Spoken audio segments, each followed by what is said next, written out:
Live start हो गया। हाँ जी, गुड इवनिंग। तो लास्ट टॉपिक अपना जो क्लाइमेट वाला है वो कंप्लीट हो गया। आगे जो नोट्स हैं हाइड्रो ज्योग्राफी के, वो आपके बैच में अपलोड हो गए हैं। तो आगे हम जो टॉपिक स्टार्ट करने वाले हैं वो हाइड्रो ज्योग्राफी वाला पार्ट है। तो हाइड्रो ज्योग्राफी के अंदर आपके जो लास्ट में थोड़ी बहुत बात हमने की थी इस टॉपिक के बारे में, कि हमारा जो हाइड्रो ज्योग्राफी में जो स्टार्टिंग टॉपिक है या इंपॉर्टेंट टॉपिक है वो है ड्रेनेज सिस्टम, अपवाह तंत्र।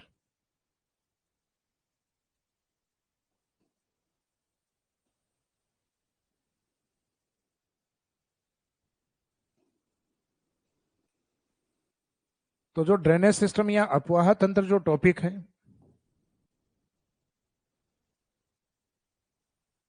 इस टॉपिक को हम इंडियन ज्योग्राफी और राजस्थान ज्योग्राफी में अलग अलग तरीके से डिवाइड करते हैं। जैसे अपवाह तंत्र को डिवाइड करने का एक बेस तो लास्ट वाली क्लास में अपनी बात हुई थी, ओरिजिन हो सकता है, यानी नदियों का उद्गम आधार हो सकता है। एक इसका बेस हो सकता है नदियों का संगम। तो इंडियन ज्योग्राफी में जनरली इसका जो बेस माना गया है वो ओरिजिन पॉइंट यानी उद्गम स्थान को माना गया है, जबकि राजस्थान में इसमें रिवर्स के डिस्चार्ज पॉइंट यानी उनके संगम, या जिसको हम कॉन्फ्लुएंस पॉइंट कहते हैं, तो नदियों के संगम को बेस माना गया है। तो नदियों को संगम के आधार पर कि वो कहाँ जाती हैं, उस आधार पे राजस्थान के अपवाह तंत्र को मुख्यतः तीन भागों में डिवाइड किया गया है। जैसे एक अरब सागर की ओर जाने वाली नदियां, एक बंगाल की खाड़ी की ओर जाने वाली नदियां, और एक मुख्यतः राजस्थान के धरातल या डेजर्ट एरिया में समाप्त होने वाली, जिनको हम कहते हैं अंतः प्रवाही नदी, इनलैंड रिवर। तो इस तरीके से अपने ड्रेनेज सिस्टम तीन है, Arabian sea, bay of Bengal और इनलैंड। तो राजस्थान के अपवाह तंत्र को संगम के आधार पर कितने भागों में डिवाइड किया गया है? तो ड्रेनेज सिस्टम को मुख्यतः संगम के आधार पर तीन भागों में बांटा गया है।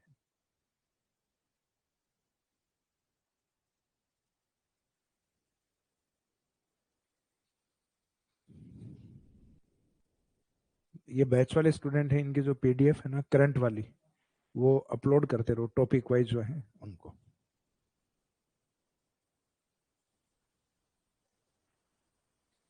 तो लास्ट में जहां हमने टॉपिक को कंप्लीट किया था, या जो नए टॉपिक के बारे में थोड़ी बहुत बात की थी, वो यहां तक की बात हम कर चुके थे।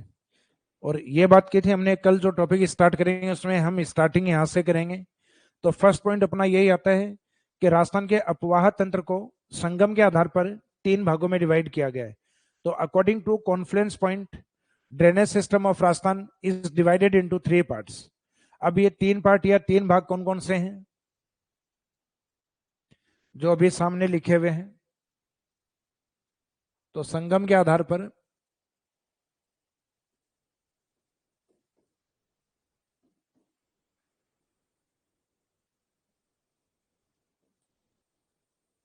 राजस्थान के अपवाह तंत्र को कितने भागों में डिवाइड किया गया है? तो उसमें तीन पार्ट रहेंगे। तो तीन पार्ट में इसमें एक तो आएगा आपका अरब सागर, अरेबियन सी रिवर्स,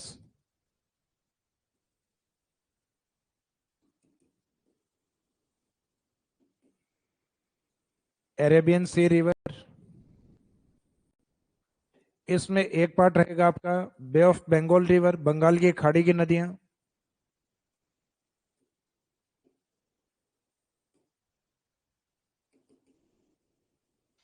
और एक रिवर जो इसमें ना अरब सागर में हो ना बे ऑफ बंगाल में, उनको नाम दिया जाता है इनलैंड रिवर,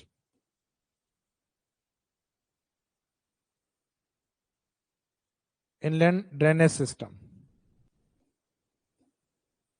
अंतः प्रवाही नदियां। तो ये अरब सागर, ये इनलैंड यानी अंतः प्रवाही, ये बे ऑफ बंगाल यानी बंगाल की खाड़ी।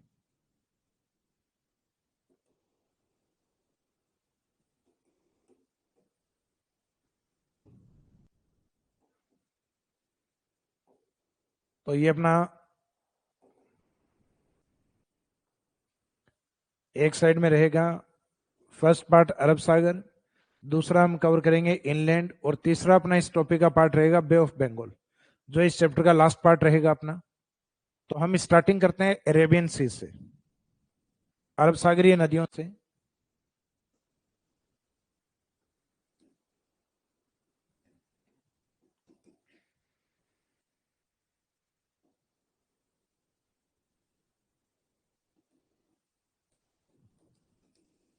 राजस्थान में जो अरेबियन सी रिवर्स हैं अर्थात अरब सागरीय जो नदियां हैं,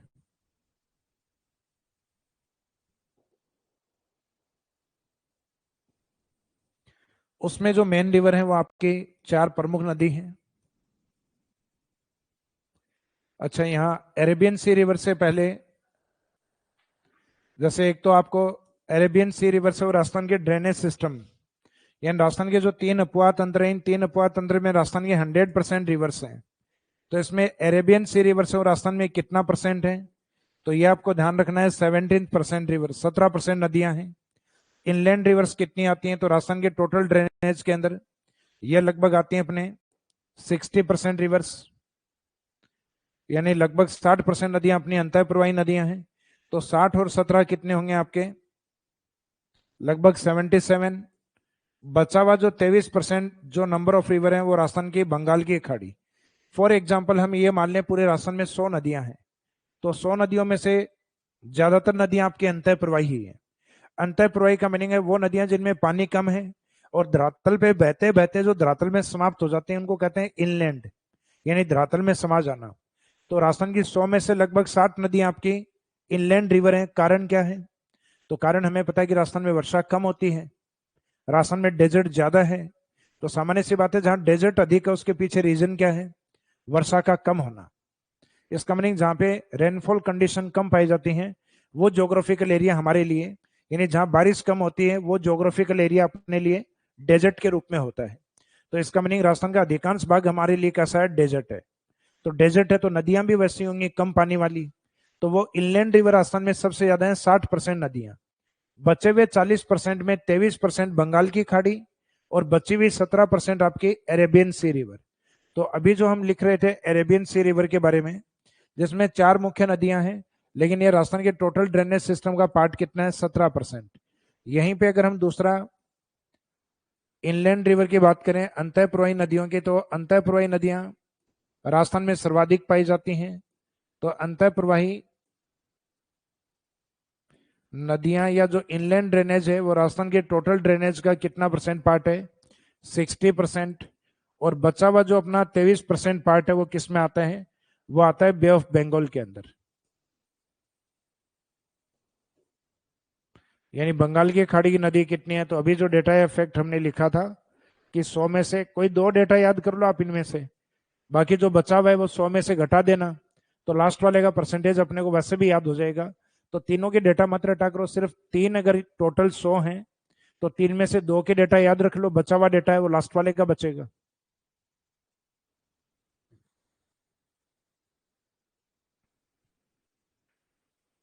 अब यहां से हम बात करते हैं राजस्थान के अपवाह तंत्र की विशेषताएं।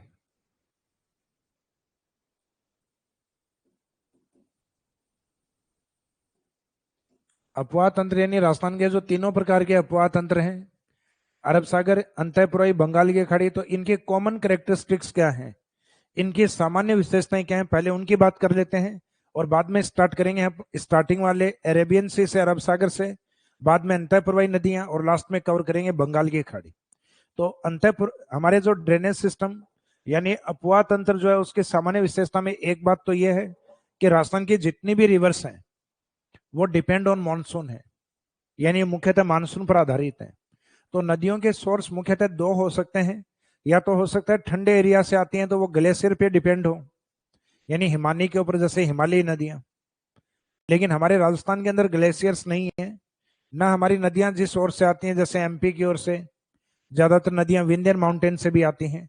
तो राजस्थान में जो प्रेजेंट रिवर है वो मुख्यतः दो पर्वतमालाओं की सबसे ज्यादा है, एक अरावली पर्वतमाला की मैक्सिमम, और उसके बाद में विंध्यन माउंटेन की। तो ये नदियां हैं, ये मौसमी नदियां हैं, because these river are depend on monsoon. Rajasthan की नदियों को हम मौसमी नदियां कहते हैं। क्यों, क्योंकि ये मानसून पर आधारित हैं, और मानसून अपने एक सीजन विशेष में ही एक्टिव होता है जो कि वर्षा ऋतु का टाइम पीरियड है।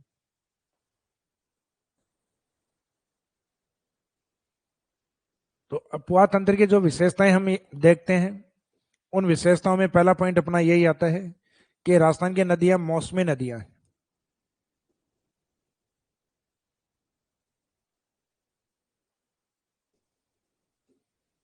राजस्थान की नदियां मौसमी नदियां हैं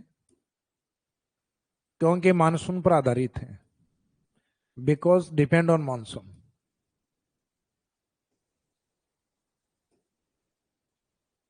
क्योंकि मानसून आधारित,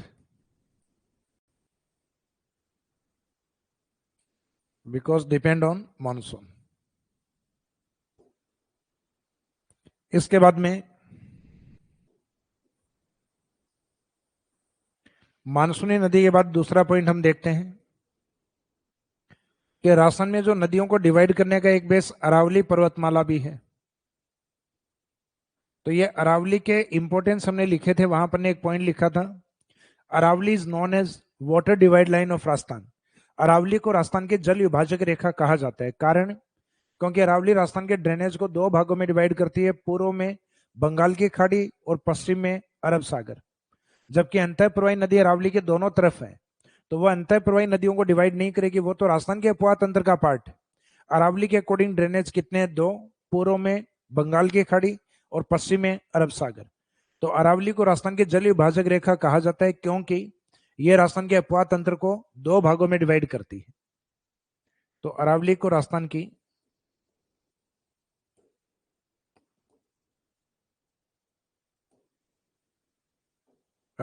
जल विभाजक रेखा कहा जाता है।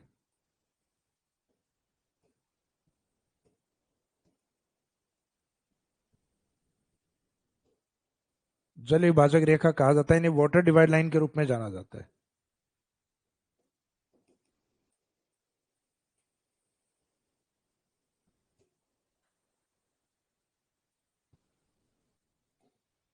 कारण क्या है जल विभाजक रेखा कहा जाता है? क्योंकि यह राजस्थान के अपवाह तंत्र को दो भागों में बांटती है। Because Aravalli divides drainage system of Rajasthan into two parts, in which one bay of Bengal and second Arabian sea, जिसमें से एक बंगाल की खाड़ी है, जिसमें से एक बे ऑफ बंगाल है, जबकि इसका जो दूसरा पार्ट है वो है अरेबियन सी।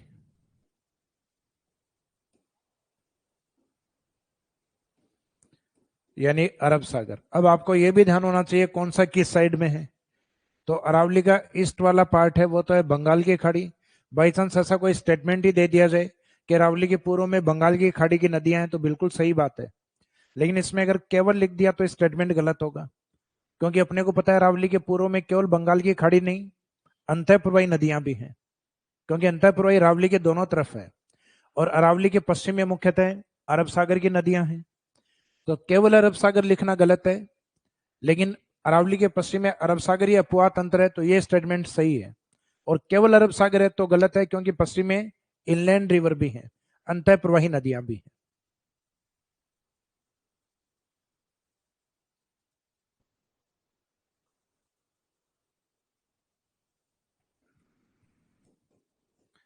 इसका मीनिंग यहां वेस्ट या पश्चिम लिख सकते हैं, और या ईस्ट या पूर्व लिख सकते हैं कि पूर्व की नदियां बंगाल की खाड़ी।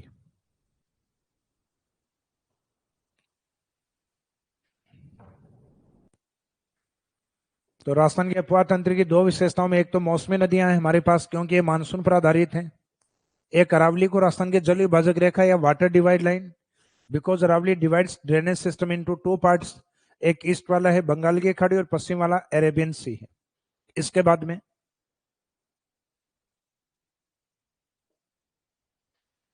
बाद में अगली विशेषता जो है,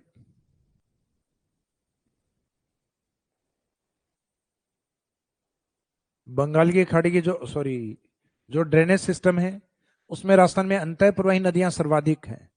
तो राजस्थान में अंतः प्रवाही नदियां सर्वाधिक हैं।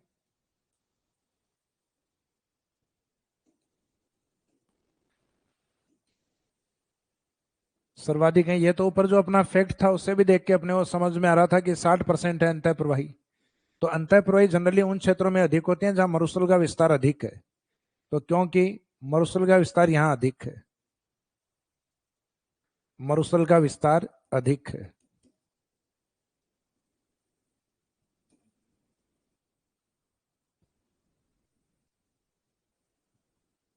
तो इसके पीछे मुख्य कारण ये, because desert maximum extent here, क्योंकि जिन क्षेत्रों में डेजर्ट होता है वहां पे इनलैंड रिवर ज्यादा होंगे। और भारत में मरुस्थल सबसे ज्यादा किसके पास है? राजस्थान। तो राजस्थान के अपवाह तंत्र में ऐसा नहीं है कि राजस्थान के अपवाह तंत्र में इनलैंड सबसे ज्यादा है, इंडिया की सबसे ज्यादा इनलैंड राजस्थान के पास ही है। तो राजस्थान के तीनों में भी सबसे ज्यादा इनलैंड हमारे पास है। और इंडिया में जितनी भी इनलैंड रिवर हैं, अंतःप्रवाही नदियां हैं, उनमें से भी मोस्टली पार्ट है वो राजस्थान के पास ही है। तो inland rivers are mostly found in Rajasthan because desert maximum extent here. Rajasthan में अंतःप्रवाही नदियां सर्वाधिक हैं क्योंकि यहाँ मरुस्थल का विस्तार सर्वाधिक है। तो ये कथन और कारण में भी आ सकते हैं क्वेश्चन कि राजस्थान में अंतःप्रवाही नदियां अधिक हैं, तो सही बात है, अधिक है। डेटा और फैक्ट का पता है हमें 60% है। कारण, तो कारण में लिखा हुआ होना चाहिए क्योंकि यहाँ मरुस्थल का विस्तार अधिक है। और जहां मरुस्थल का विस्तार अधिक होता है इसका मीनिंग वहां पानी की प्रेजेंस कम है, तभी तो डेजर्ट है वहां। तो एक नदियों में विशेषता यह भी है कि अंतःप्रवाही नदियां अधिक हैं। फिर नेक्स्ट होता है कि राजस्थान की जो नदियां हैं, नदियों का मीनिंग होता है सरफेस वाटर। फॉर एग्जाम्पल अपना जो लैंड पार्ट यानी जो सतह है, सतह का जो ऊपर वाला जो हिस्सा होता है, इस पे जो बहता हुआ पानी होता है वो अपने लिए ड्रेनेज होता है, यानी वो पानी होता है नदियों का। जो नदियां हैं उन नदियों के पानी को हम किसके रूप में रोक सकते हैं? बांध में भी रुका हुआ हो सकता है कि वो लेक या झील में भी रुका हुआ हो, गांव के जोहड़े और तालाबों में रुका हुआ पानी भी हो सकता है, बावड़ियों में रुका हुआ पानी भी हो सकता है। वो सारा ड्रेनेज का पार्ट ही है। पानी का दूसरा भाग होता है जमीन के अंदर, जिसको हम कहते हैं ग्राउंड वाटर, जो हम वेल्स या कुओं के माध्यम से जमीन से निकालते हैं, या आजकल तो ड्रिलिंग करके भी निकालते हैं, जिसको हम कहते हैं ट्यूबवेल या नलकूप। तो इसका मीनिंग है कि वो जो पानी है वो अपने आप में अलग पार्ट है, वो भूमिगत जल है, जबकि नदी जल होता है सतही जल। तो अगर हम बात करें कि भारत में कुल सतही जल, सतही जल का मीनिंग होता है रिवर वाटर या नदी जल। तो इंडिया का जो टोटल सरफेस वाटर है, सरफेस वाटर यानी जो रिवर वाटर है, वो रिवर वाटर अगर आपने पूरे भारत का 100% माना है, तो उसमें राजस्थान का जो योगदान है वो बहुत ही माइनर या बहुत ही कम है, 1.16%। तो देश के कुल सतही जल में या नदी जल में राजस्थान का योगदान कितना है? तो राजस्थान का योगदान मात्र 1%, या फिक्स बोले तो 1.16%। और दूसरा दूसरा होता है जमीन के नीचे, जिसको हम कहते हैं भूमिगत जल। हालांकि भूमिगत जल का अपने इस टॉपिक से लेना देना नहीं है कुछ, अपना टॉपिक नदियां या सतही जल है। तो भूमिगत जल अगर पूरे भारत में 100% माने जमीन के अंदर, तो उसमें से राजस्थान का हिस्सा 1.72 है। तो इसका मीनिंग ये दो डेटा ये फैक्ट है, जिसमें एक तो जमीन वाले पानी को लेकर है कि देश के भूमिगत जल में राजस्थान का योगदान तो 1.7 या 1.72%, और सतही जल या सरफेस के ऊपर जो पानी है, तो सरफेस वाला पानी है 1.16%। तो इसका मीनिंग सतह के ऊपर लगभग 1% है, और सतह के नीचे यानी भूमिगत जल अप्रोक्सीमेट 2% है, क्योंकि उसका डेटा 1.5 से ऊपर है 1.7। तो उसको हम राउंड ऑफ में या राउंड फिगर में 2% ले सकते हैं। तो इसका मीनिंग यहाँ दो डेटा है, एक सतही जल यानी नदी जल और एक भूमिगत जल। तो टॉपिक सतही जल को लेकर है, तो 1.16 आपको याद होना चाहिए। तो ये अपने ड्रेनेज सिस्टम की अगली विशेषता कि देश के कुल सतही जल में या नदी जल में राजस्थान का योगदान कितना है? तो राजस्थान का योगदान 1.16%। जो डेटा अभी थोड़ी देर पहले हमने आगे लिखा है वो वाला।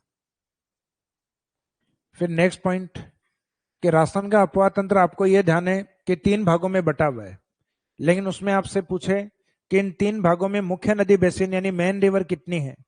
तो राजस्थान के ड्रेनेज सिस्टम को मुख्य नदियों में 15 भागों में बांटा गया है। और उन 15 भागों में मिलने वाले जो सब बेसिन है, यानी उनके मुख्य सहायक नदियां, तो मेन बेसिन होता है मुख्य नदी, सब बेसिन होता है उसका पार्ट। तो उस सब बेसिन की संख्या मानी गई है 58। तो राजस्थान में मुख्य बेसिन, तो मुख्य नदी बेसिन अपने 15 हैं, और उससे मिलने वाले जो सब बेसिन हैं, तो उन सब बेसिन की संख्या अपने 58 है।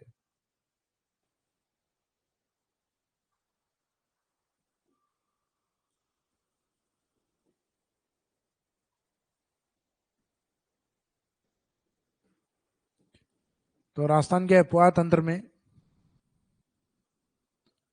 मुख्य नदी बेसिन,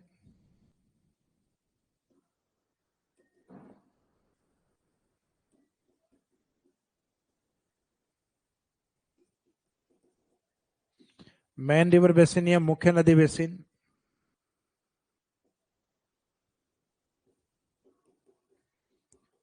तो in drainage system of Rajasthan main river basin 15th, in drainage system of Rajasthan main river basin 15th, Rajasthan के अपुआ तंत्र में मुख्य नदी बेसिन 15 है, एंड सब बेसिन्स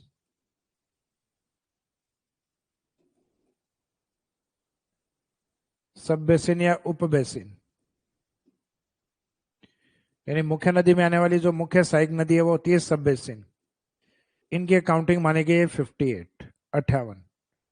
तो आपको ये दोनों फैक्ट याद रखने हैं कि मुख्य नदी बेसिन कितने माने हुए हैं 15, और सब बेसिन या उप बेसिन कितने माने गए हैं 58।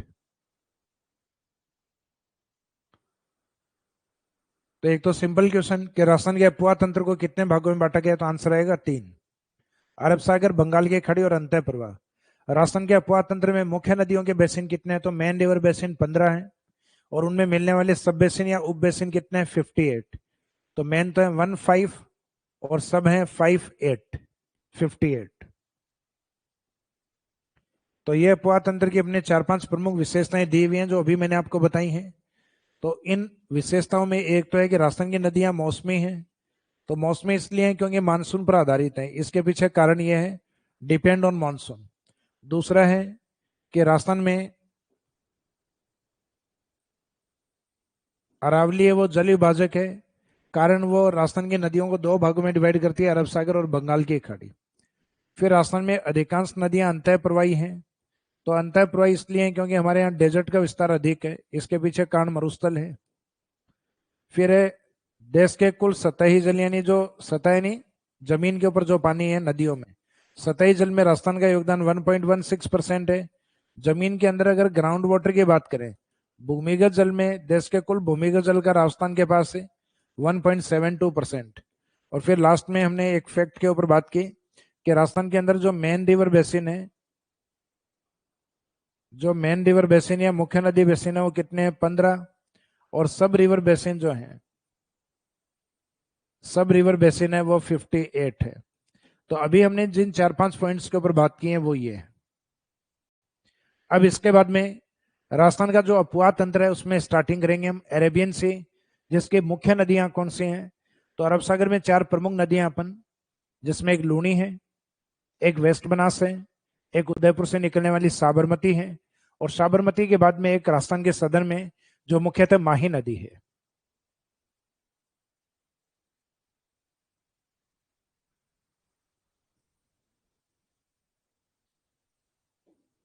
तो इसमें फर्स्ट स्टार्ट करेंगे हम अरब सागरीय नदी।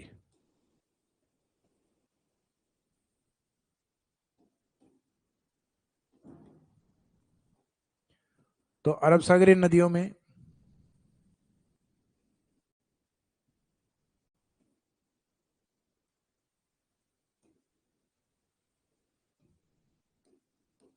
लूनी नदी, लूनी के बाद में सिरोही से निकलने वाली वेस्ट बनास, जो बनास के अपोजिट बहती है, इसका नहीं पश्चिमी बनास है, वेस्ट बनास, यानी उसका पूरा नाम पश्चिम बनास भी बोलते हैं। फिर उदयपुर के आसपास की पहाड़ियों से निकलने वाली साबरमती है, और एक जो विंध्यन माउंटेन्स से आती है मध्य प्रदेश से, उस नदी का नाम है माही नदी।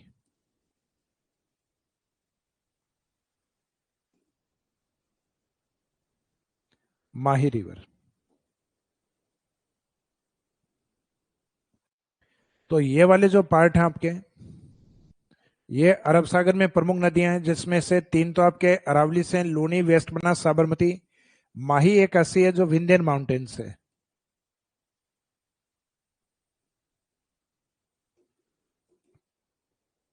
विंध्यन पर्वतमाला से है।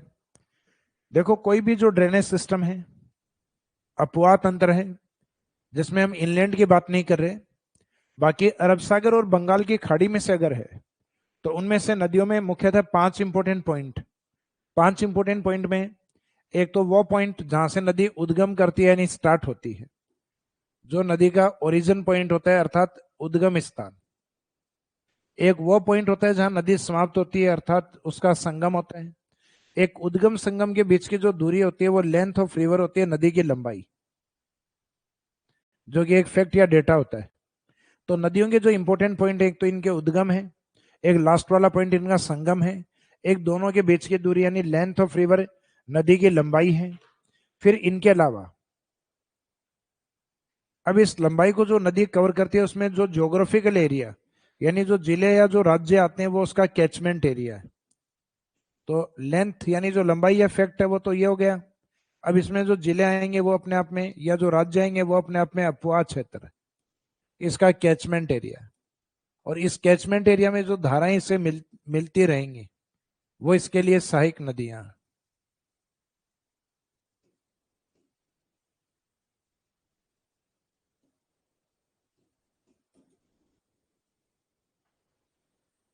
वो अपने ड्रेनेज के लिए, अपवाह तंत्र के लिए क्या है, सहायक नदियां हैं।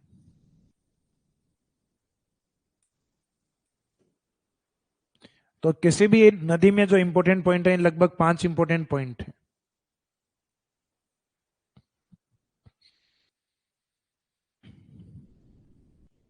ये एक स्टूडेंट के क्लास में प्रॉब्लम आ रही है, शायद क्लास शो नहीं हो रही है इनको।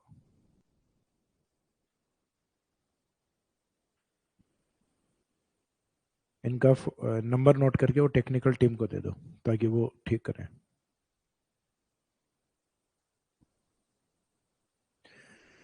तो आपका जो ड्रेनेज सिस्टम वाला जो पार्ट है, अपवाह तंत्र वाला पार्ट, जिसमें किसी भी नदी को अगर हम पढ़ेंगे तो इन 4-5 पॉइंट्स को टारगेट करते हुए, यानी उसका उद्गम स्थान को लेके क्वेश्चन आ सकते हैं। यानी एक साइड में आपको नदियां दी जाएं, एक साइड में उनके उद्गम दिए जाएं। हो सकता है उद्गम टारगेट नहीं हुआ, हो सकता है संगम को टारगेट कर लें। एक तरफ नदियां हैं, दूसरी तरफ उनके संगम स्थान है। हो सकता है दोनों को टारगेट नहीं करें, इन दोनों के बीच की दूरी को टारगेट करें। तो उद्गम और संगम के दोनों के बीच की दूरी होती है लेंथ ऑफ रिवर, नदी की लंबाई। और यह हो सकता है कि उनके जिलों को, आजकल जिलों से भी क्वेश्चन पूछने लग गए। एग्जामिनर ये देखने लग गया कि स्टूडेंट पढ़ के आ रहा है या नहीं आ रहा, उसको आइडिया है या नहीं है कि कौन से जिलों की नदियां हैं। तो एक तरफ आजकल आपको रिवर्स दी जाती हैं, सामने उनके डिस्ट्रिक्ट दिए जाते हैं, जिले दिए जाते हैं। तो जिलों को भी सुमेलित करवा लेते हैं कई बार, तो वो उसका कैचमेंट एरिया है। और उस कैचमेंट एरिया में नदी में जो नदियां मर्ज होती रहती हैं वो उनकी होती हैं ट्रिब्यूटरीज या सहायक नदियां। तो नदी के पार्ट क्या क्या हो गए, उद्गम, संगम, दोनों स्थानों के बीच की दूरी, लंबाई, दोनों स्थानों के बीच में जो क्षेत्र आते हैं कैचमेंट एरिया, और उस कैचमेंट एरिया में मिलने वाली जो नदियां वो उसके ट्रिब्यूटरीज हैं अर्थात सहायक नदियां हैं।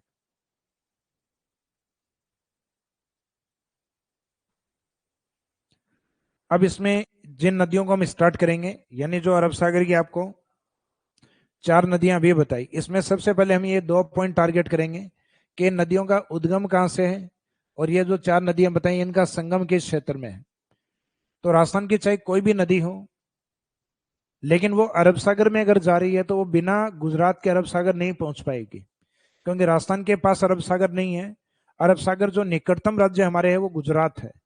तो ये जितनी भी नदियां हमारे अरब सागर वाली है सब गुजरात में एंटर करती हैं। तो इसका मीनिंग हमारी जो अरब सागरीय नदियां हैं वो एक स्टेट की और कॉमन रिवर मानी गई हैं, वो राजस्थान गुजरात की हैं, राजस्थान के अलावा। तो इसका मीनिंग है राजस्थान की अरब सागरीय नदियां अन्य किस राज्य से बहती हैं, तो वो अन्य राज्य मुख्यतः गुजरात है।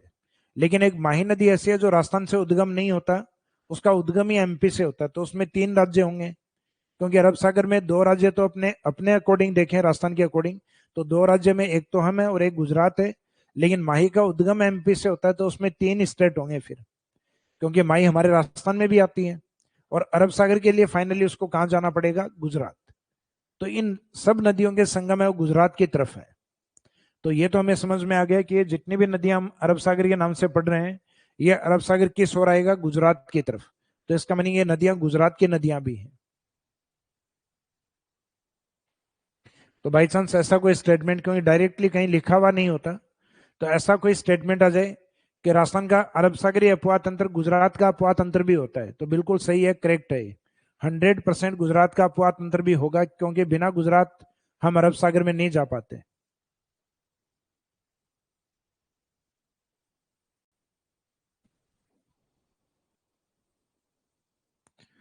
तो अभी जिन 4 नदियों के बारे में अपनी बात चल रही है,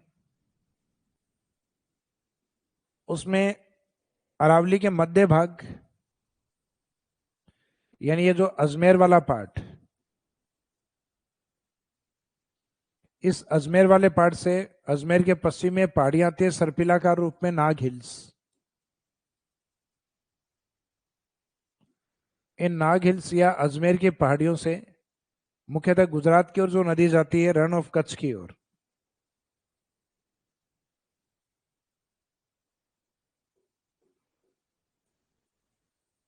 कच्छ का रण, तो इस साइड में जाने वाली जो नदी है यह है लूनी नदी, जो मध्य अरावली से उद्गमित होती है। इसके बाद में अरावली के सदन वाले पार्ट, सिरोही से निकलने वाली एक नदी है। वैसे ये नदी उदयपुर के ऊपर जस्ट राजसमंद आता है, राजसमंद से और चंबल की ओर जाने वाली नदी जो बनास है, उस बनास के अपोजिट से बहती है। तो ये बनास है, तो इसके अपोजिट वाली को हम क्या बोलेंगे, वेस्ट बनास। तो सिरोही से निकलने वाली नदी को इसीलिए वेस्ट बनास कहा जाता है, क्योंकि वो राजसमंद या चंबल की जो बनास है उस बनास के अपोजिट होती है वो। तो वो बनास होती है राजसमंद से ईस्ट में, और ये होती है मुख्यतः सिरोही से वेस्ट में। इस कारण ये वेस्ट बनास के रूप में है। तो बनास पढ़ते हैं हम बंगाल की खाड़ी में, और वेस्ट बनास किस में पढ़ते हैं हम, अरब सागर में। तो ये वेस्ट बनास वाला पार्ट ये है लूनी के सदन की तरफ, पश्चिम बनास या वेस्ट बनास। इसमें स्थान माना जाता है लिटिल कच्छ, ये भी गुजरात में है, लिटिल कच्छ।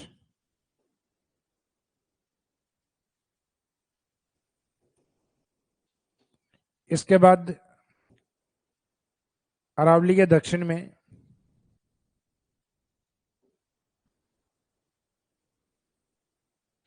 उदयपुर के पास के पहाड़ियों से नदी का उद्गम होता है साबरमती का, जो आगे बहते हुए जाती है खंबात की खाड़ी।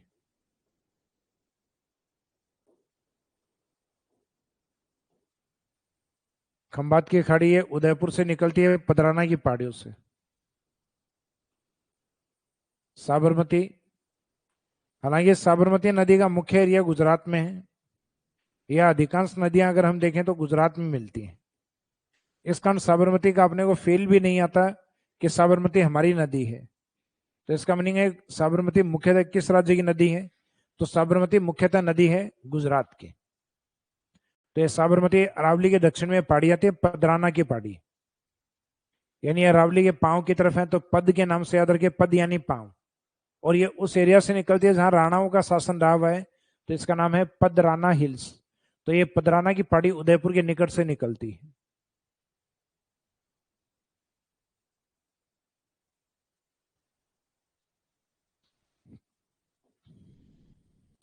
तो ये वाला जो पार्ट है विंध्यन माउंटेन, विंध्यन माउंटेन की ओर या विंध्यन पर्वतमाला की ओर,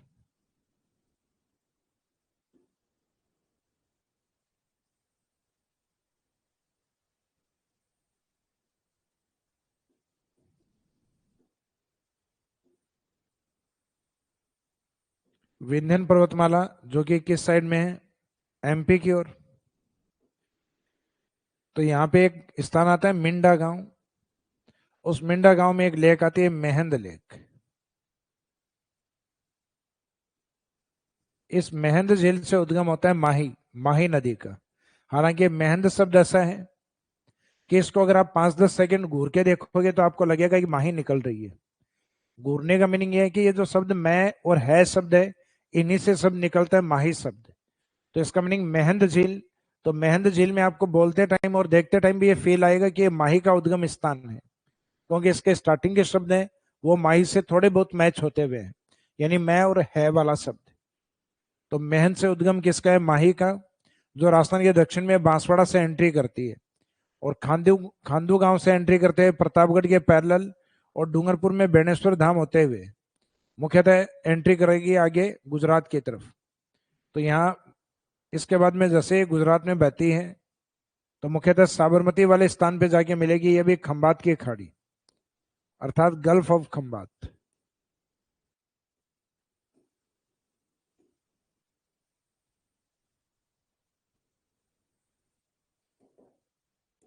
गल्फ ऑफ खंबात। तो ये जितनी भी रिवर्स हमने यहाँ लिखे हैं, इसमें 3 तो आपके अरावली के हैं, एक मध्य अरावली की लूणी यानी अजमेर के पहाड़ियों के आसपास से, फिर जो 2 दक्षिणी अरावली की वेस्ट बनास जो सिरोही से निकलती है, एक उदयपुर से निकलने वाली साबरमती, और एक जो राजस्थान के बाहर से आती है मेहंद झील, एमपी से आती है विंध्यन माउंटेन से, जिस नदी का नाम है माही रिवर, जो राजस्थान के दक्षिण का मैदान वागड़ के मैदान से, बाटी के मैदान से, यह मुख्यतः प्रतापगढ़ और बांसवाड़ा के अंदर छप्पन के मैदान के नाम से जो मैदान बनाती है वो माही नदी। तो माही है राजस्थान के दक्षिण या ट्राइबल एरिया की नदी, जिसको गंगा ऑफ ट्राइब्स के नाम से भी जाना जाता है, यानी आदिवासियों की या जनजातियों की गंगा जिसको कहा गया है। तो ये वाला जो पार्ट है आपका, यानी जो अरेबियन सी रिवर है उनके उद्गम संगम, तो इन उद्गम संगम को इजी तरीके से आप इस तरीके से समझ सकते हैं कि अरावली की जो प्रमुख नदियां हैं, जैसे अरावली के मध्य या उसके पश्चिम की ओर नाग पहाड़ियां, तो नाग पहाड़ियों से निकलने वाली नदी कौन सी है? लूनी, यानी अजमेर की ओर से निकलने वाली लूनी। फिर अरावली के नीचे की तरफ हम देखें तो सिरोही, तो सिरोही की ओर से इस साइड में जाने वाली जो नदी है वो वेस्ट बनास या पश्चिमी बनास। फिर यहाँ उदयपुर की जो पहाड़ियां हैं,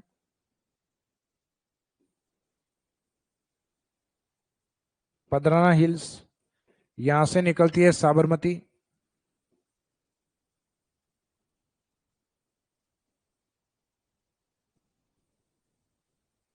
और मुख्यतः एमपी की ओर से इस साइड से जो विंध्यन माउंटेन से आती है मेहंद, मेहंद झील वाले क्षेत्र से माही।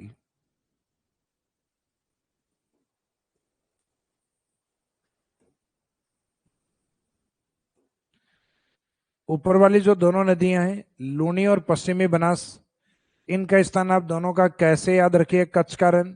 वैसे लूनी का मेन कच्छ का रण है, बनास ये कच्छ के एक छोटे से जिसको लिटिल कच्छ कहा जाता है, तो ये आती है लिटिल कच्छ में। तो ये कच्छ का रण और नीचे वाला लिटिल कच्छ का रण। इसके बाद में साबरमती और माही नदी, इन दोनों का संगम कैसे स्टार्ट नहीं होगी, किससे स्टार्ट होगा? ख से। इसमें रहेगा खंबात की खाड़ी।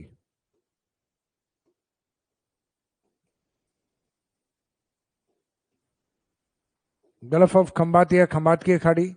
तो ये जो 4 नदियां हमने देखी हैं, इन 4 नदियों में 2 के जो उद्गम है ऊपर वाली लूनी और वेस्ट बनास वो कै में आती हैं, नीचे वाली जो 2 देख रहे हो आप ये ख में आती हैं।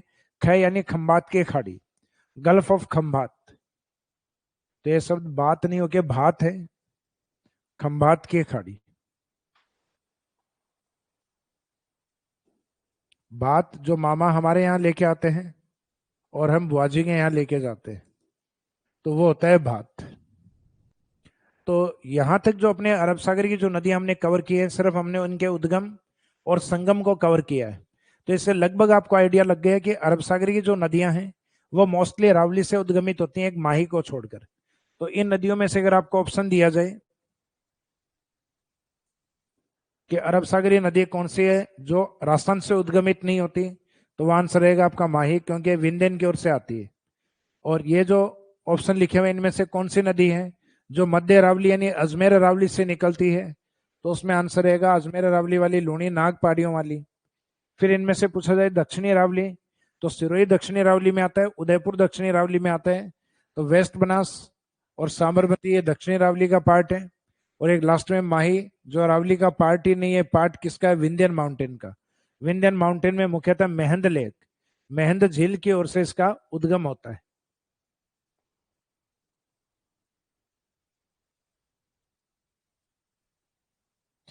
अब इन नदियों में से इनके लगभग उद्गम संगम आपको ध्यान है, लूनी का नागपाड़ी संगम है कच्छ के रण में, पश्चिमी बनास ये सिरोही के अंदर। हालांकि जिला तो आइडिया अपने को पश्चिमी बनास का सिरोही, लेकिन स्थान के नाम भी जब नदी पढ़ेंगे तब कवर करेंगे। सिरोही में एक स्थान आता है नया सानवारा, नया सानवारा, तो नया सानवारा इसका ओरिजिन पॉइंट है। फिर नेक्स्ट साबरमती, तो साबरमती उदयपुर के पास अरावली के दक्षिण में, दक्षिण यानी उसके पद या पांव के हिस्से की ओर, जहां राणाओं का शासन रहा, अर्थात पदराना हिल्स, तो जो पदराना हिल्स हैं, वो पदराना हिल्स इसका ओरिजिन पॉइंट है, साबरमती, उदयपुर, और फिर बाद में माही। तो माही का ओरिजिन पॉइंट खुद राजस्थान भी नहीं है, इसका ओरिजिन पॉइंट विंध्यन माउंटेन, जो कि मध्य प्रदेश में एक पहाड़ी आती है, अमरेरू हिल्स। तो पर्वतमाला तो है विंध्यन पर्वतमाला, जैसे हम कहते हैं नाग पहाड़ियां, तो लेकिन नाग पहाड़ी मुख्यतः पार्ट किसका है, अरावली का। तो वैसे अमरेरू की पहाड़ियां जो विंध्यन का पार्ट, तो विंध्यन पर्वतमाला में अमरेरू पहाड़ी जहां झील बनती है मेहंद, तो मेहंद के आगे का जो पानी है वो अपने आप में माही है। तो अब इन नदियों में फर्स्ट डिटेल्स में हम पढ़ेंगे लूनी वाले पार्ट को। तो अरब सागरीय नदियों में नंबर फर्स्ट है लूनी।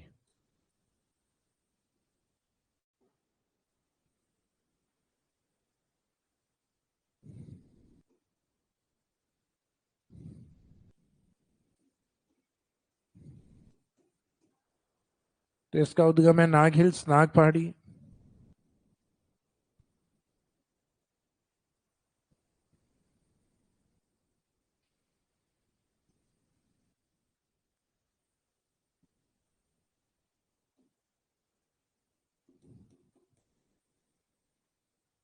नाग हिल्स या नाग पहाड़ी, तो नाग पहाड़ी कहाँ पर है, मध्य अरावली में अजमेर की तरफ। तो इसमें अजमेर या मध्य अरावली भी लिख सकते हैं।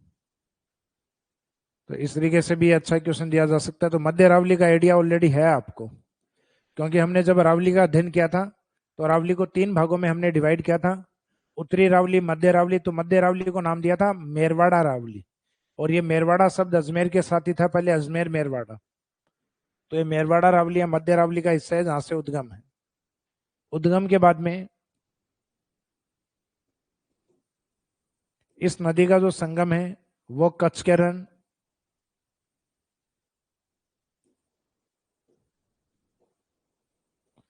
कच्छ का रण यानी रन ऑफ कच्छ,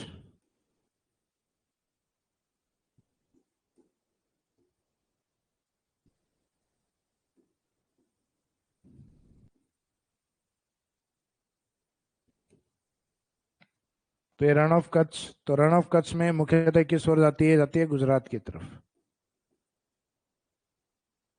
तो ये मध्य अरावली से गुजरात के मध्य, और इन दोनों स्थानों के बीच की दूरी को कहते हैं लेंथ ऑफ रिवर, नदी की लंबाई।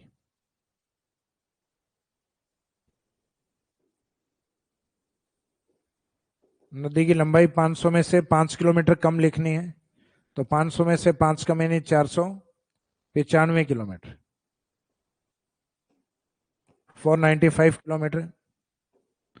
अब 495 किलोमीटर में से राजस्थान में लंबाई,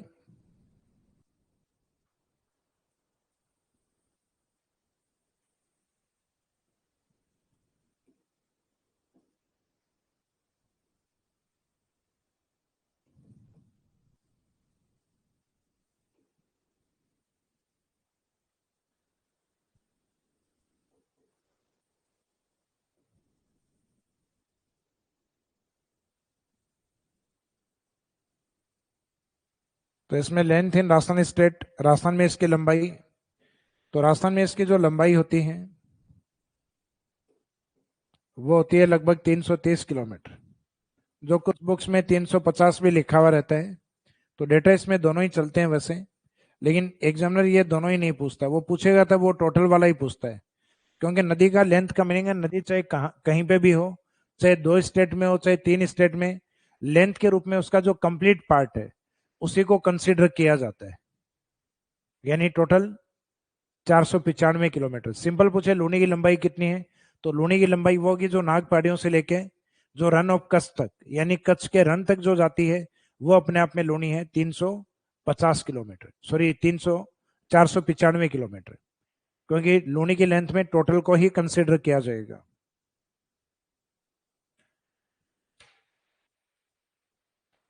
तो यहां तक का समझ में आ गया लूनी के अंदर। ये तो हालांकि फैक्ट वाले पॉइंट्स हैं, एक बार आपको रीडिंग करना ही पड़ेगा। हालांकि अरावली में जिन्हों का अरावली पढ़ चुके हो तो उनका अरावली में एक कवर हो चुका है कि नाग पहाड़ियां हैं। हाँ, गुजरात वाला पॉइंट आपके लिए नया है, रण ऑफ कच्छ, कच्छ के रण में समाप्त होती है। हालांकि ये रण है अरब सागर का ही अभिन्न हिस्सा है, यानी ये पार्ट ऑफ अरेबियन सी माना गया, इसका ये रन ऑफ कच्छ में जाने का मीनिंग अपने आप में अरब सागर के रूप में कंसिडर होगी, यानी वो अरब सागर का ही हिस्सा है।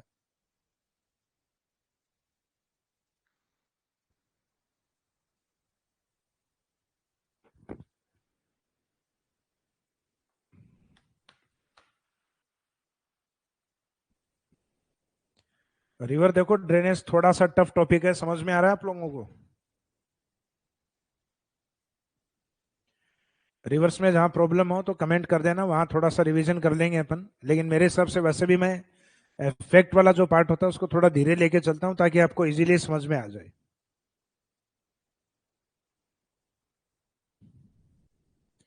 तो ये इसमें 3 पॉइंट हो गए। उद्गम नागपाड़ी अजमेर, संगम रण ऑफ कच्छ गुजरात, दोनों के बीच की दूरी कितनी हो गई?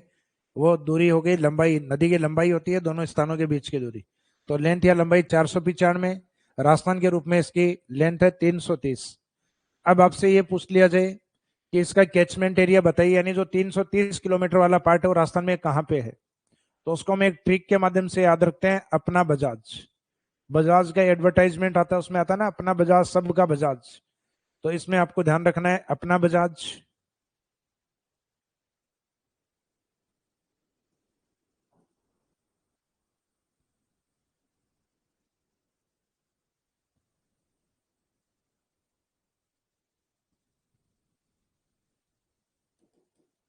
अपवाह क्षेत्र। तो इसमें जो कैचमेंट एरिया है वो है अपना बजाज।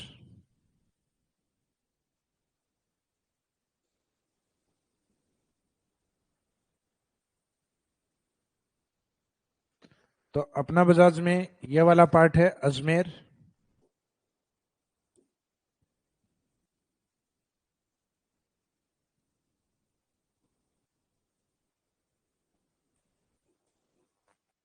ये पाली पार्ट, ये ना से नागौर। अजमेर का जो एक पार्ट अलग हुआ है ब्यावर, उस ब्यावर में कुछ हिस्सा पाली का भी ऐड किया गया है, और पाली के उस हिस्से से लूनी का संबंध है। तो इसका मीनिंग है कि वो हिस्सा ब्यावर में होने के कारण ब्यावर भी इस कैचमेंट एरिया में शामिल होगा। तो अब यहाँ पे अजमेर, पाली, नागौर और इससे नया बना हुआ जो जिला ब्यावर वो काउंट होगा। तो इसमें केवल नागौर को ही काउंट करना है यहाँ। इसके बाद में नेक्स्ट बजाज में बैसे रहेगा आपका बाड़मेर, और बाड़मेर से अलग हुआ हिस्सा बालोतरा। तो लूनी का मुख्य हिस्सा बालोतरा की तरफ है, लेकिन ऐसा नहीं है बाड़मेर में नहीं है, दोनों तरफ है, बाड़मेर एंड बालोतरा। जा से मीनिंग रहेगा जालोर, और जालोर के बाद में ये रहेगा जैसे जोधपुर। तो लास्ट वाला जो जय है वो थोड़ा सा अपने को लगता है कई बार जैसलमेर, लेकिन जैसलमेर नहीं, ये जोधपुर है। तो ये जोधपुर, ये जालोर, बाड़मेर बालोतरा दोनों बैसे, बाड़मेर बालोतरा। फिर नागौर, पाली, अजमेर, और अजमेर से अलग हुआ पार्ट कौन सा है? ब्यावर। तो इस तरीके से इसके जो डिस्ट्रिक्ट हैं वो आपको इजीली ये जो 5-6 शब्द इनमें याद हो जाएंगे। अपना बजाज, तो ऐसे अजमेर, पैसे पाली, ना से नागौर। फिर ए जो अपना था उसमें ए के अजमेर से अलग हुआ जो पार्ट ब्यावर वो भी काउंट होगा। तो अजमेर, पाली, नागौर के साथ ब्यावर। फिर बजाज में वैसे बाड़मेर बालोतरा, फिर जा से जालोर, और लास्ट में अगेन जो जय है उसका मीनिंग रहेगा जोधपुर, क्योंकि जैसलमेर में लूनी नहीं जाती। तो लास्ट वाले शब्द का मीनिंग गलती से जैसलमेर नहीं, जय का मीनिंग वहां जोधपुर से लेंगे। तो ये इसका कैचमेंट एरिया या अपवाह क्षेत्र है। तो आजकल नदियों के अपवाह क्षेत्र से भी क्वेश्चन आते हैं, और इस कैचमेंट एरिया में मिलने वाली जो नदियां हैं वो रहेंगे ट्यूबट्रीज ऑफ लूनी, लूनी सहायक नदियां।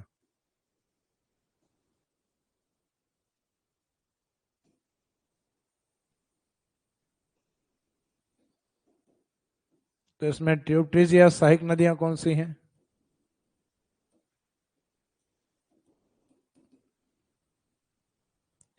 तो सहायक नदियों में इसमें ट्रिक के माध्यम से याद रखेंगे।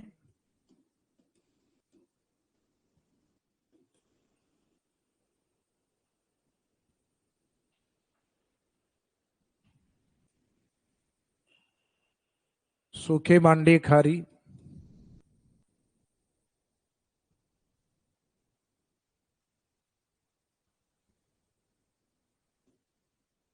जो गुहिया में, तो यहाँ एक स्थान का नाम बोल देना गुहिया। गुहिया हालांकि यहाँ नदी का नाम है। जो गुहिया में जवाई से मिली।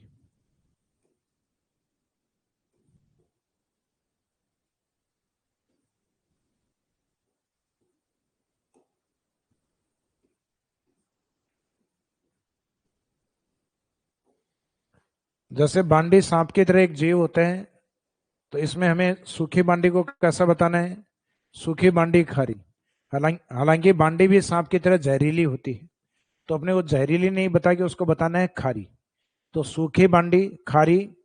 फिर वो जो बांडी जो है, सूखी बांडी जो खारी है, वो क्या करती है वो बताना है। तो सूखी बांडी खारी जो गुहिया में जवाई से मिली। तो उसमें जगह बतानी है, एक तो कौन सी जगह है जो गुहिया में और किस से मिली? जवाई से मिली। तो ट्रिक आपको इस तरीके से याद रखना है कि सूखी बांडी खारी।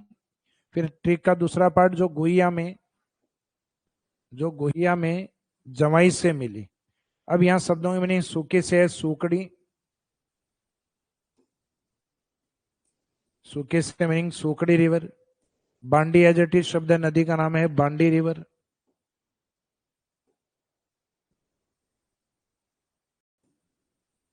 ये लूनी की बांडी है जो पाली से आती है। एक बांडी हम और पढ़ेंगे, अजमेर से बांडी, जो बनास का पार्ट है। सूखी बांडी खारी, तो खारी भी तीन नदियां हैं राजस्थान में, तो इसमें से एक खारी आती है जवाई के माध्यम से लूनी के अंदर।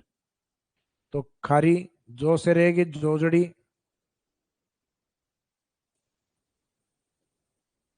गुहिया से गुहिया नदी।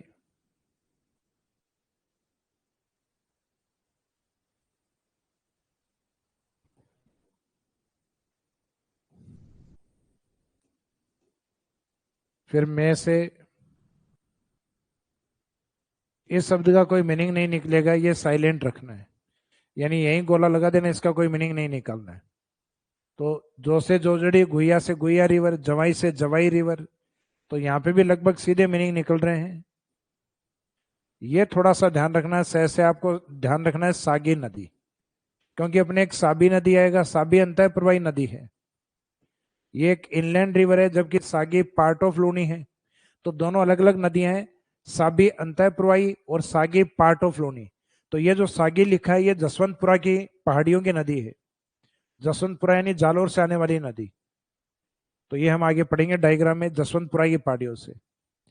तो इसका मीनिंग लूनी के अंदर ये नहीं आती, साबी नहीं आती, इसमें सागी आती। मी से मीठड़ी नदी, और ली से लीलड़ी नदी।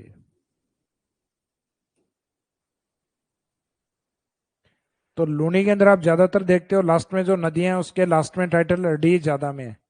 जैसे सूकड़ी, जोजड़ी, मीठड़ी, लीलड़ी। तो ज्यादातर नदियां जिनके लास्ट में डी लगता है। तो जो जोजड़ी है,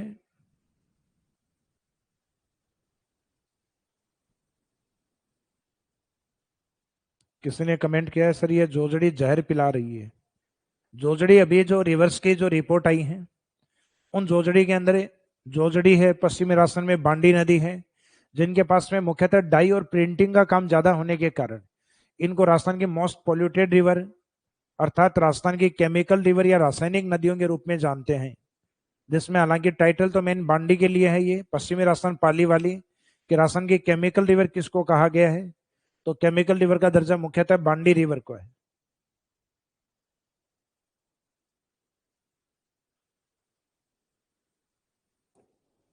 तो इन नदियों के नाम है, जैसे सूकी से सूकड़ी रिवर,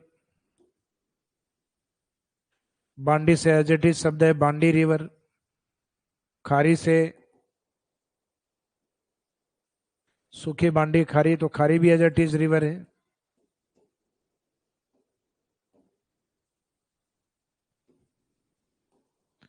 जोजड़ी रिवर, गुहिया रिवर,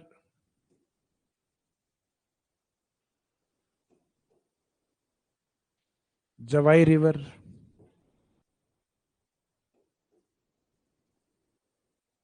सागी रिवर,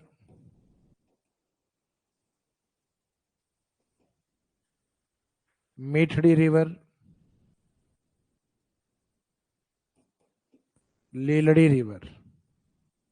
तो ये राजस्थान की जो नदियां हैं, हालांकि एक अड़ी नदी और आएगी जो हम वेस्ट बनास में पढ़ेंगे कुकड़ी के नाम से।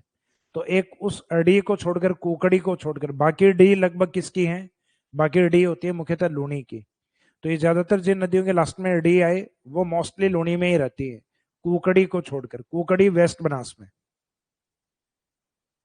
तो अब लूनी वाला जो एरिया है वो अगर हम देखें नदियां कहाँ कहाँ उसमें मर्ज होती हैं,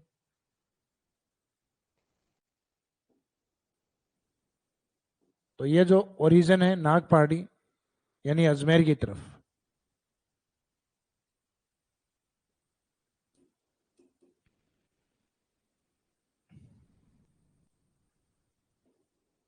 तो यहां से मुख्य नदी जब निकलती है लूनी नदी, तो उसको अपने ओरिजिन पॉइंट पे कहा जाता है सागरमती।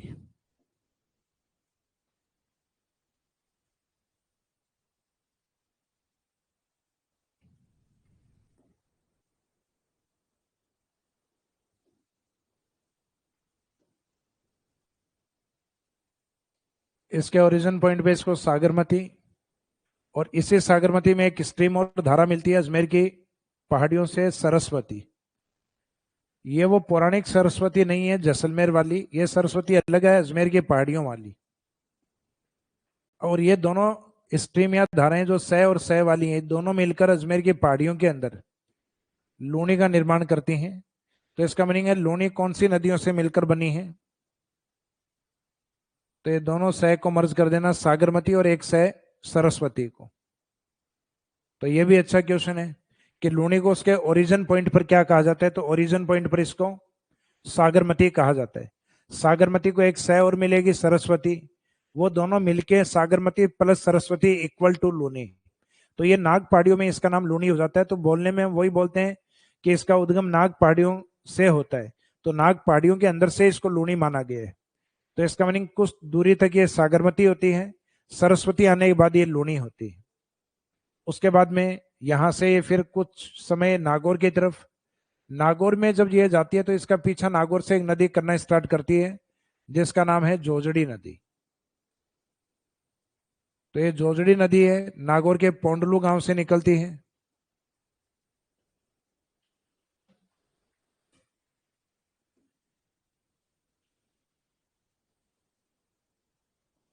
तो ये नागौर वाले एरिया से, और ये मुख्यतः किस क्षेत्र में आके मिलती है?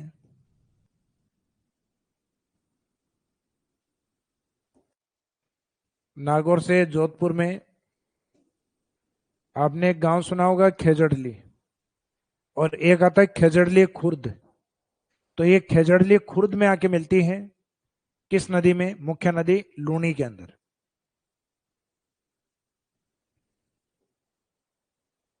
तो ये जोधपुर, फिर इस वाली साइड में जोधपुर में आकर मिलने वाली नदी है बांडी, जो पाली की ओर से आती है। पाली के अंदर स्थानीय नदी जो इस बांडी में मिलती है उसका नाम है गुहिया रिवर।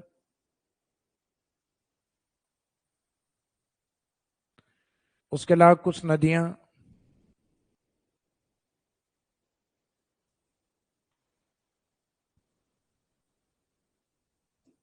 जिसमें मीठड़ी रिवर,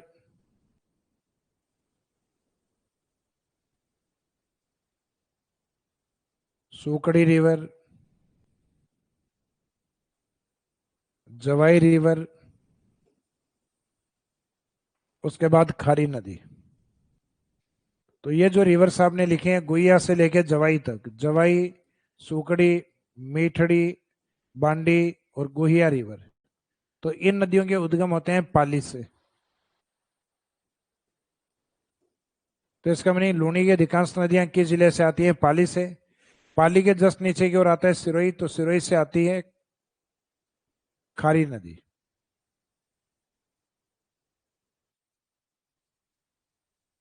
अब इसमें जो सूकड़ी वाला पार्ट और जवाई वाला पार्ट है ये भी लूनी में डायरेक्ट, लेकिन खारी डायरेक्ट नहीं जाता, खारी जाएगा जवाई के अंदर।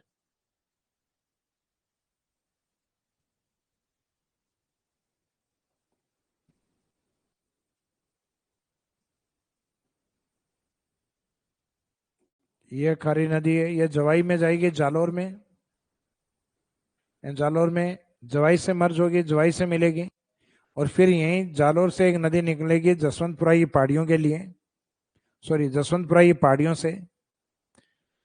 मुख्यतः लास्ट वाला जो पार्ट है आपका बाड़मेर वाला हिस्सा, बाड़मेर की ओर जाती है।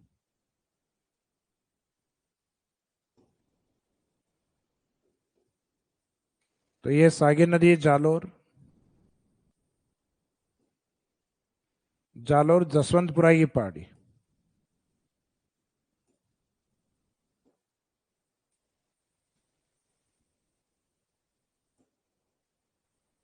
जसवंतपुरा हिल्स या जसवंतपुरा की पहाड़ी।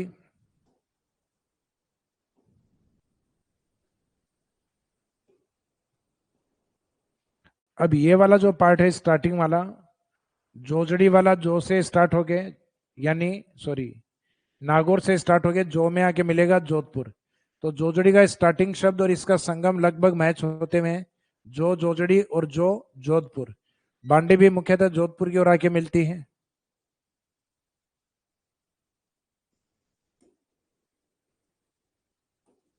गुइया यहाँ के लोकल नदी पाली से निकल के पाली में ही मिल जाती है। बाकी मीठड़ी, सूकड़ी, ये दो नदियां ये मुख्यतः बालोतरा के निकट मिलती हैं। लास्ट वाली जवाई नदी और सागिर नदी, इन दो का संगम बालोतरा की तरफ होता है, सॉरी बाड़मेर की तरफ। बालोतरा वाली स्टार्टिंग वाली है, लास्ट वाली है बाड़मेर।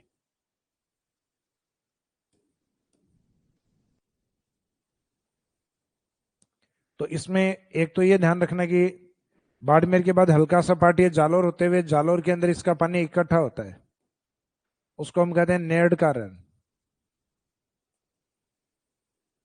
नेहड रन।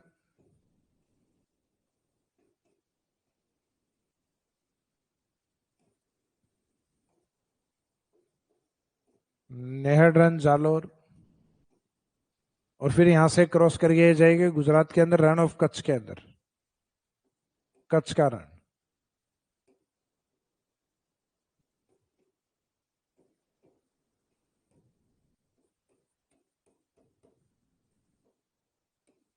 कच्छ का रण जो इसका संगम माना जाता है।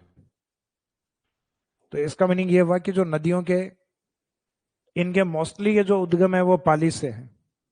तो फिर समस्या ये आती है कि इन नदियों के उद्गम कैसे याद होंगे। तो आपको पाली के उद्गम याद ही नहीं करने, आपको ये देखना है पाली के अलावा नदियां कहाँ से आती हैं। तो पाली के अलावा एक तो पाली के नीचे सिरोही से आती है खारी, तो खारी का उद्गम हो गया सिरोही। जालोर से जसवंतपुरा की पहाड़ियों से आती है सागी, और एक दाई ओर से आने वाली लूणी में कौन सी है, नागौर की जोजड़ी। तो नागौर की जोजड़ी, जालोर की सागी, और सिरोही की खारी, इन तीन को याद कर लो। इनके अलावा जो याद नहीं हो रहा है वो सब कहां से हैं, पाली से। तो पाली वाले आपको याद ही नहीं करने, पाली के अलावा कौन सी रिवर है, उन रिवर्स को आपको ठीक से पढ़ना है। लीलड़ी भी पाली से निकलती है, लेकिन लीलड़ी को पाली के मैप में ठीक से ड्रॉ नहीं किया हुआ, क्योंकि कुछ बुक्स हैं वो तो मानती हैं जो लीलड़ी, मीठड़ी, सूकड़ी, तो ये पाली से और इसी साइड में आके बालोतरा के निकट इसमें आके मिलती है। लेकिन प्रॉपर इसका जो स्थान है, जो ऑथेंटिक बुक्स हैं वो कहीं नहीं लिखते, बाकी कुछ सोर्स के माध्यम से देखें तो ये तीन नदियां डी वाली हैं, लीलड़ी, मीठड़ी, सूकड़ी।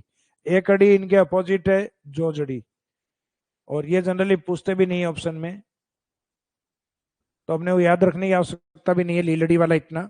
मीठड़ी, सूकड़ी और जोजड़ी, इन तीन के बारे में याद रखिए।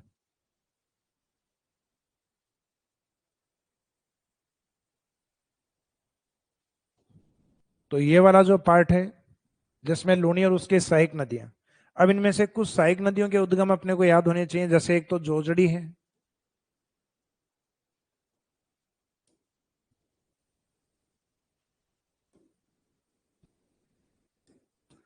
तो जोजड़ी का जो इंपॉर्टेंस या उद्गम जो है मुख्यतः नागौर के पोंडलू गांव से।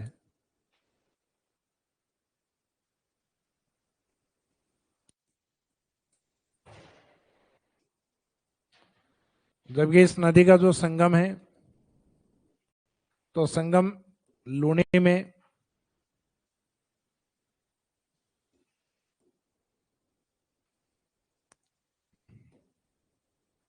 लूनी में खेजड़ली खुर्द,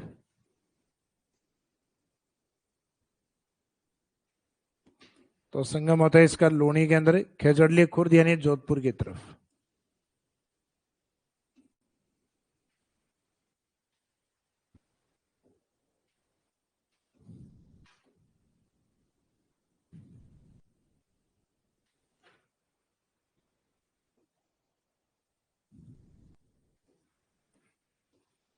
जोजड़ी बाद में, जोजड़ी का लूनी के लिए इंपॉर्टेंस क्यों है? क्योंकि लूनी अपने उद्गम स्थान से जब गुजरात की ओर चलती है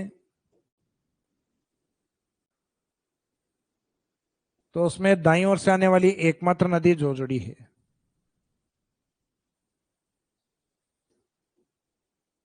तो अब अपने यहां दिमाग में आता है कि दाईं ओर तो सिर्फ जोजड़ी नहीं, एक सरस्वती भी है।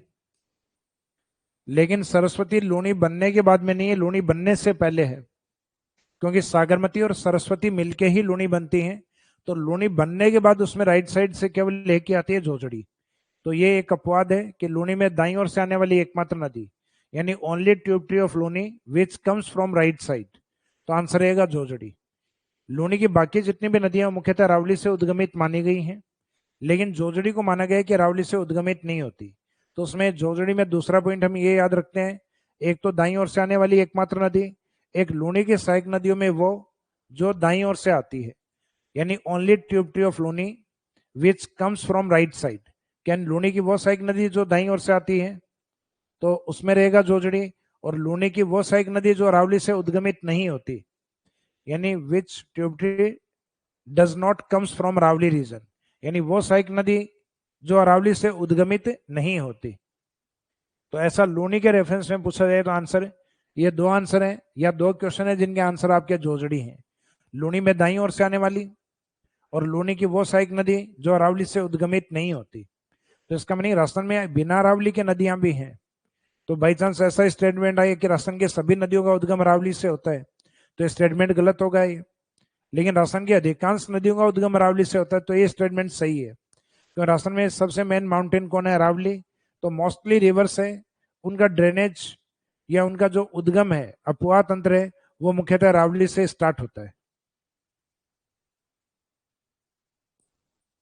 तो एक तो ये अपवाद इसलिए है कि लूनी में दाईं ओर आने वाली एकमात्र नदी है, और लूनी के अंदर अरावली से, लूनी वो सहायक नदी जो अरावली से उद्गमित नहीं होती।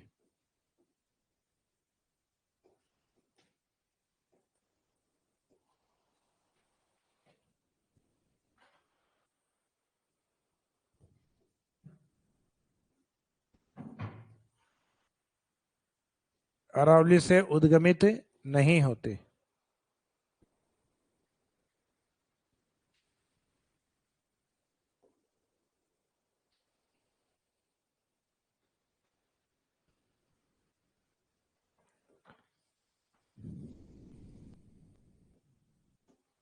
जोजड़ी के अलावा जो कुछ और नदियां जिनका आपको ध्यान होना चाहिए, जिसमें एक बांडी रिवर भी है। तो बांडी का उद्गम पाली से है।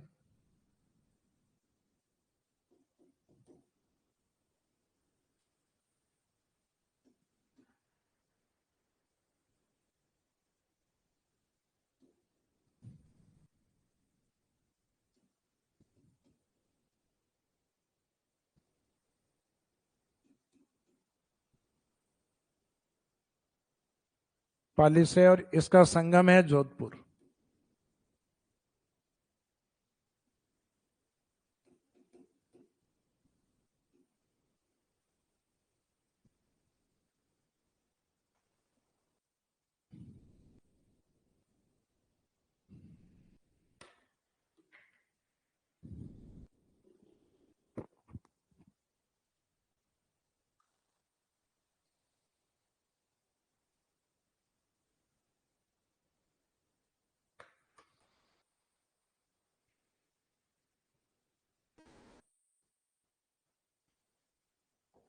तो इसमें पाली और जोधपुर जो हम डायग्राम में देख रहे थे, जोधपुर में एक स्थान आता है इसमें लाखर, जोधपुर के पास में लाखर में आके ये संगम करती है। हालांकि ये स्थान नहीं पूछा जाता, जोजड़ी का फिर भी इंपॉर्टेंट है, नागौर के पोंडलू विलेज, क्योंकि वो राइट साइड से इंपॉर्टेंट रिवर है, क्योंकि दाईं ओर से केवल वही है। जबकि बांडी में आप याद रखना चाहें तो उद्गम पाली से जोधपुर के लाखर विलेज में आके मिलती है। इसके अलावा पाली से आने वाली नदियों में और जो प्रमुख नदी है, जैसे सूकड़ी नदी है, तो सूकड़ी नदी है, इसका उद्गम पाली की ओर एक मुख्यतः नाल का क्षेत्र आता है देसुरी, तो उस देसुरी वाले क्षेत्र से आती है, देसुरी वाले पार्ट पाली से, और देसुरी से यानी पाली से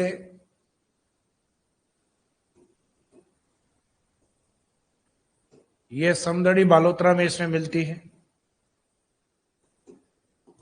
लूणी के अंदर। फिर सूकड़ी के अलावा जो मीठड़ी नदी है, तो मीठड़ी का उद्गम पाली से,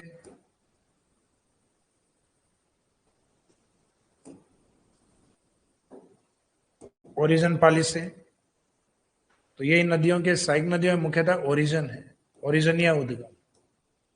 उद्गम एक में पाली याद रखना है, सूकड़ी में पाली देसुरी, उद्गम नेक्स्ट में मीठड़ी में पाली, संगम याद रखना है इसमें, मीठड़ी में मंगला, मंगला बालोतरा। तो इसमें थोड़ा सा ये ध्यान रखना, सूकड़ी में स से सूकड़ी और संगम भी स से समदड़ी, समदड़ी बालोतरा।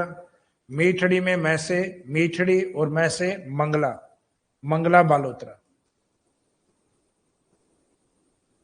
जो मंगला तेल का कुआं है वो अलग है आपके बाड़मेर की तरफ,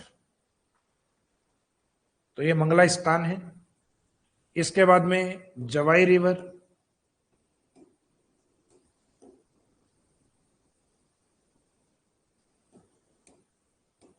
जवाई रिवर जिसका उद्गम पाली डिस्ट्रिक्ट में,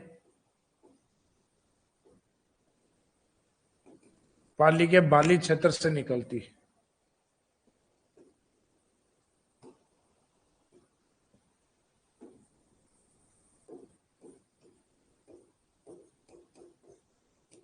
फिर जो सागी नदी है,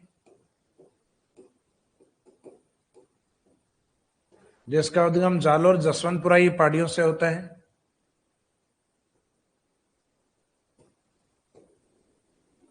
जालोर जसवंतपुरा हिल्स। तो ये भी अच्छा क्वेश्चन है, जसवंतपुरा हिल्स वाली नदी, तो जालोर वाली सागी नदी, और इन दोनों का जवाई का और सागी का संगम ये लूणी में,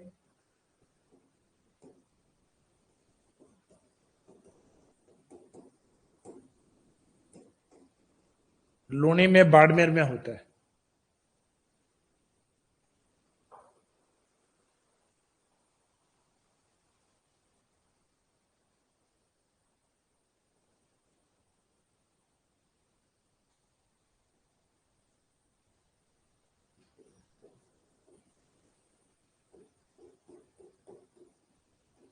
इसमें भी हालांकि इतना जरूरी नहीं है, गांधव विलेज या गांधव स्थान आता है, तो दोनों में सेम ही है, गांधव और गांधव।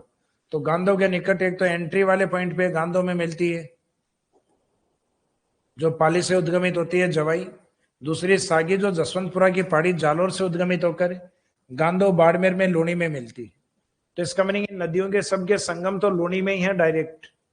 एक जो खारी नदी है, वो खारी नदी है, वो डायरेक्ट इसमें नहीं जाकर, यानी डायरेक्ट लूणी में नहीं जाकर वो जवाई में जाती है।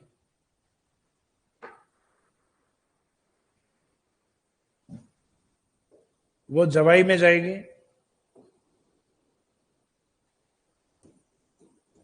तो खारी नदी में हम जो पॉइंट मानते हैं,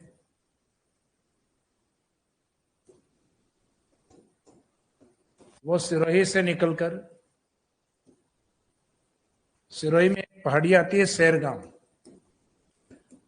हालांकि लास्ट में तीनों ड्रेनेज अपने कंप्लीट होने पर इस खाड़ी को हम अलग से पढ़ते हैं। तो उस समय एक खाड़ी अपने अरब सागर की हम जो कि अभी पढ़ रहे हैं सैरगांव वाली, ये एक खाड़ी राजस्थान में आएगी नागौर वाली जो सांबर झील में जाएगी, एक खाड़ी आएगी बिजराल की पहाड़ी राजसमंद वाली,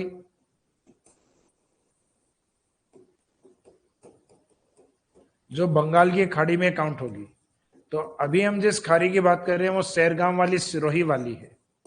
तो ये सैरगांव के पहाड़ियों से उद्गमित होती है, सैरगांव हिल्स या सैरगांव पहाड़ी सिरोही, और ये आती है जवाई नदी के अंदर जालोर के अंदर।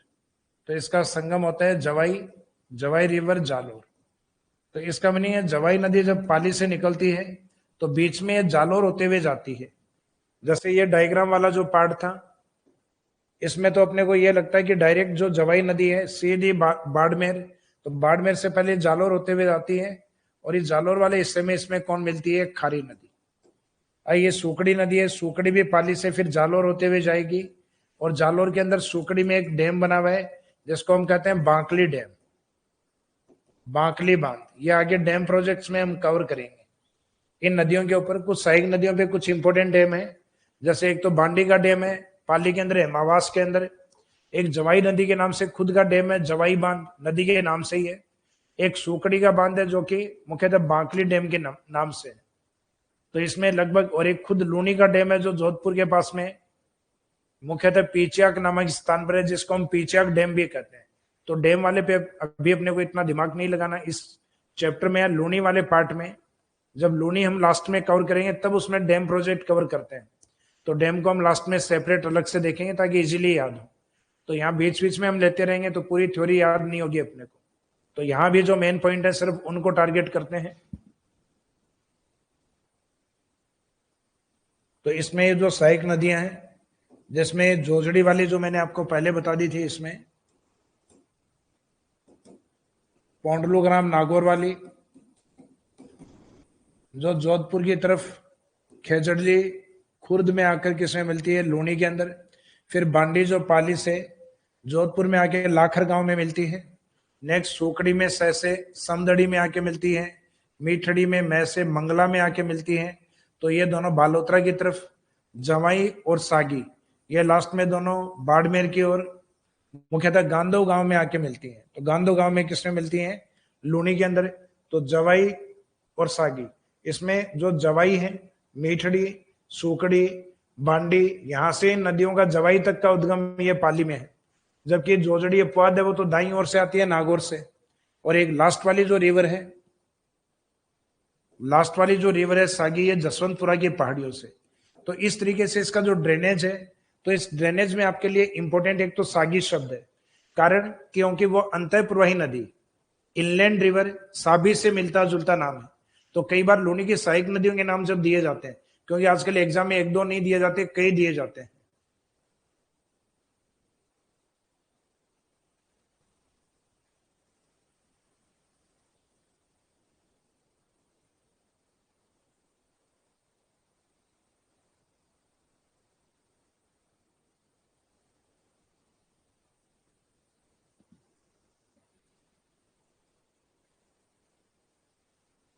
ऑनलाइन स्टूडेंट किसी का कमेंट आ रहा है, कमेंट पूरा लिखें, पूरा समझ में नहीं आ रहा।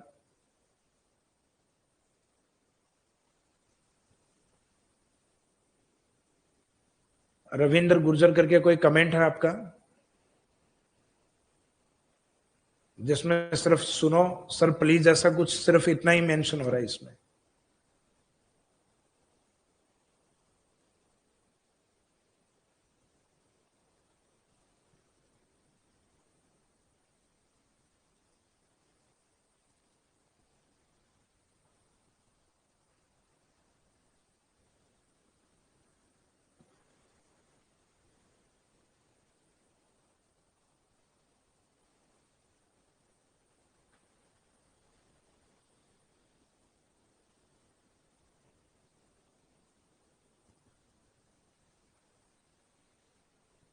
सर करंट अफेयर का वीकली आप टेस्ट लेंगे तो बिल्कुल टेस्ट करंट अफेयर का भी रखवा देंगे आपके लिए अलग से।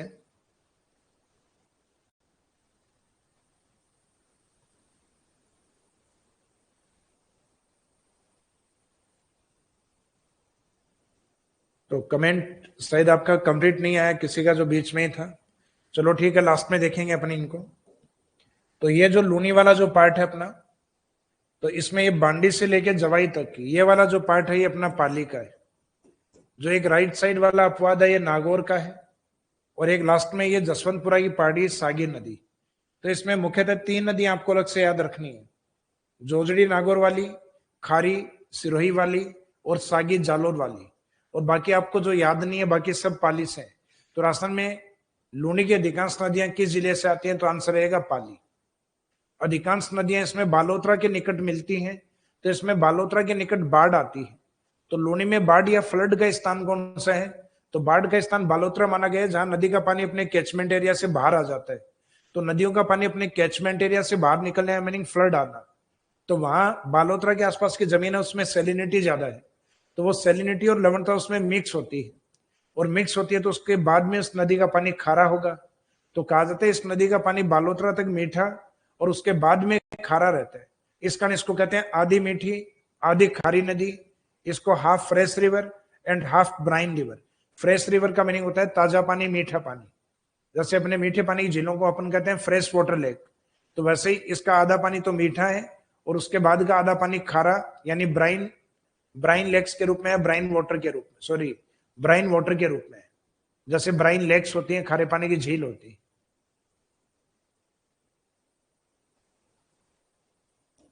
तो लूनी के अंदर आपका जो इंपॉर्टेंट पार्ट थे, यानी उसका उद्गम हमने कवर कर लिया नाग पहाड़ी, उस नदी का संगम कंप्लीट हो गया अपना कच्छ का रण, दोनों स्थानों के बीच की दूरी कंप्लीट हो गई है 495 किलोमीटर। तो उद्गम संगम के बीच की दूरी होती है नदी की लंबाई 495 किलोमीटर, जिसमें राजस्थान में लगभग कितनी थी? 330। और राजस्थान में इसका कैचमेंट एरिया अपना बजाज, अजमेर, ब्यावर, पाली, नागौर। बजाज का जो मीनिंग है बालोतरा, बाड़मेर, जालोर एंड जोधपुर। तो लगभग ये जो आपके 6 शब्द हैं इनमें और भी छुपे हुए हैं, जैसे अजमेर के साथ ब्यावर एक्स्ट्रा, बाड़मेर के साथ बालोतरा एक्स्ट्रा पढ़ना है। उसके बाद में इनकी सहायक नदियां हैं,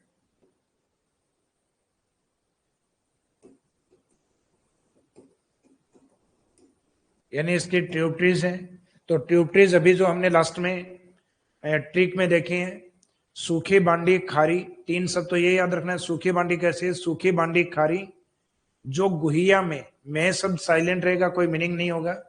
जो गुहिया में जमाई से मिली, तो लगभग सभी शब्दों का मीनिंग इसमें है। लास्ट में जो से पढ़ा आपने, उस से का मीनिंग निकलेगा सागी, तो थोड़ा सा उसमें ध्यान रखना, से का मीनिंग गलती से साबी मत निकाल देना। साबी एक अंतःपुरवाही नदी है जो हम बाद में पढ़ेंगे अंतःपुरवा वाले पार्ट में। अब लास्ट में आते हैं लूनी की विशेषताएं। तो जो लूनी है उसकी जो कैरेक्टरिस्टिक्स या विशेषताएं वो क्या क्या है?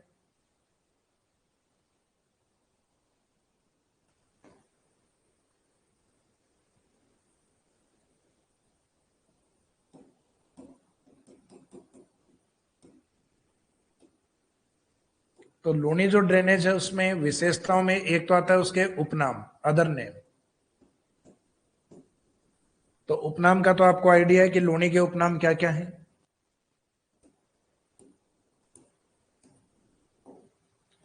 तो लूनी के उपनाम में उद्गम स्थान पे तो उसको कहा जाता है सागरमती नदी।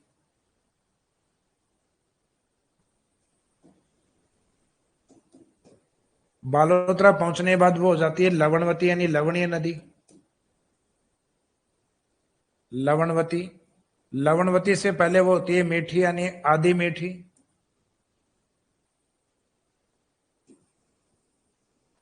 और लवणवती बनने के बाद में होती है आधी खारी।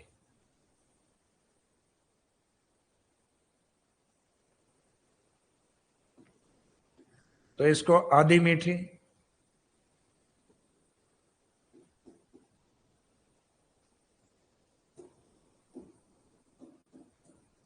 आधी मीठी आधी खारी नदी भी कहा जाता है, यानी half fresh river and half brine river. Kalidas के लेखों में कहा जाता है इसी नदी को अंतः सलीला के नाम से संबोधित, अंतः सलीला नदी, अकॉर्डिंग टू कालिदास। कालिदास के अनुसार।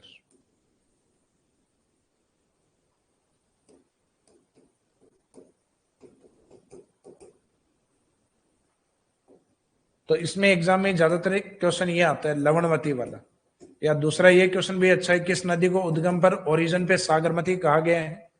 तो ये दो नाम आप याद रखिएगा।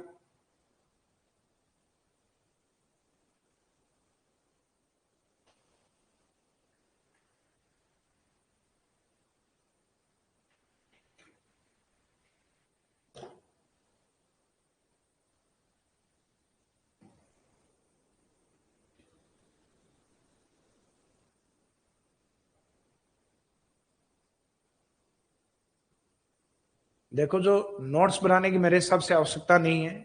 टॉपिक को एक बार पढ़ने के बाद आपको नोट्स प्रोवाइड करवाए हुए हैं, उन नोट्सों को आप 2-3 बार रिवीजन कर लो, और उसके साथ साथ आपके टेस्ट लिए जा रहे हैं।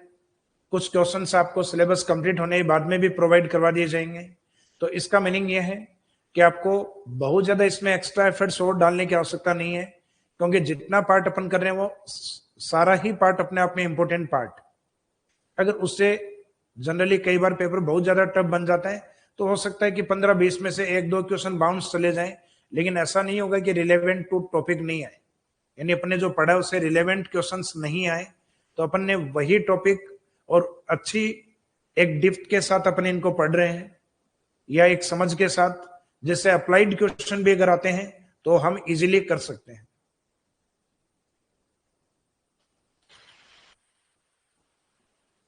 देखो, बुक सारे डिस्ट्रिक्ट में अवेलेबल है, जोधपुर में भी मिल जाएगी। अगर नहीं मिल रही हो तो मेरिडियन एकेडमी की जो ऑफिशियली साइट है उससे ऑनलाइन ऑर्डर भी आप कर सकते हैं। अगर इजीली ऑफलाइन मिल रही है तो ऑफलाइन जल्दी ले लेंगे, ऑनलाइन में हो सकता है 2-4-5 दिन, या मैक्सिमम हम लेके चलते हैं रास्ते में 7 दिन तक भी लग जाते हैं कई बार।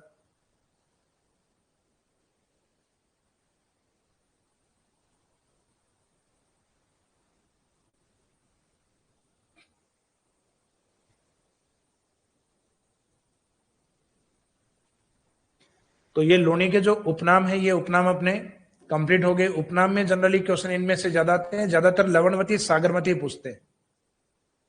और इंडिया में इस नदी की तारीफ में, या यूं कहें इसकी विशेषता में, एक पॉइंट ये भी कहा जाता है कि भारत में एकमात्र ऐसी नदी है जो वाटर नेचर को चेंज करती है, तभी तो उसको लूणी कहते हैं। लूण का मीनिंग ग्रामीण क्षेत्रों में नमक होता है, सॉल्ट, या नमक को लूण कहा जाता है। तो ये अपनी पानी की प्रवृत्ति को चेंज करने के कारण इसको लूणी नदी कहते हैं। लूणी यानी नमक वाली नदी। तो आधा पानी इसका बालोतरा तक मीठा, उसके बाद क्या आधा पानी इसका खारा होता है।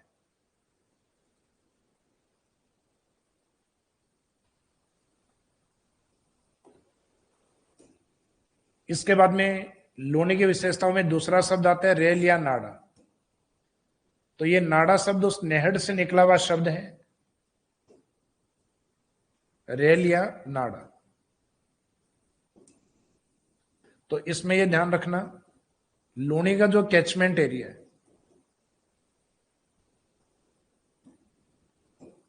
लूणी का अपवाह क्षेत्र,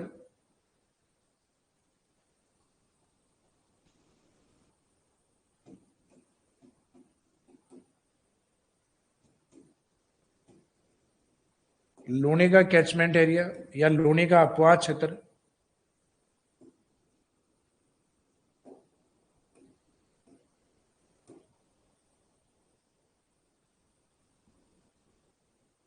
जो कि मुख्यतः जालोर के अंदर है। तो ये वही है, नेहड़ का रन वाला एरिया है।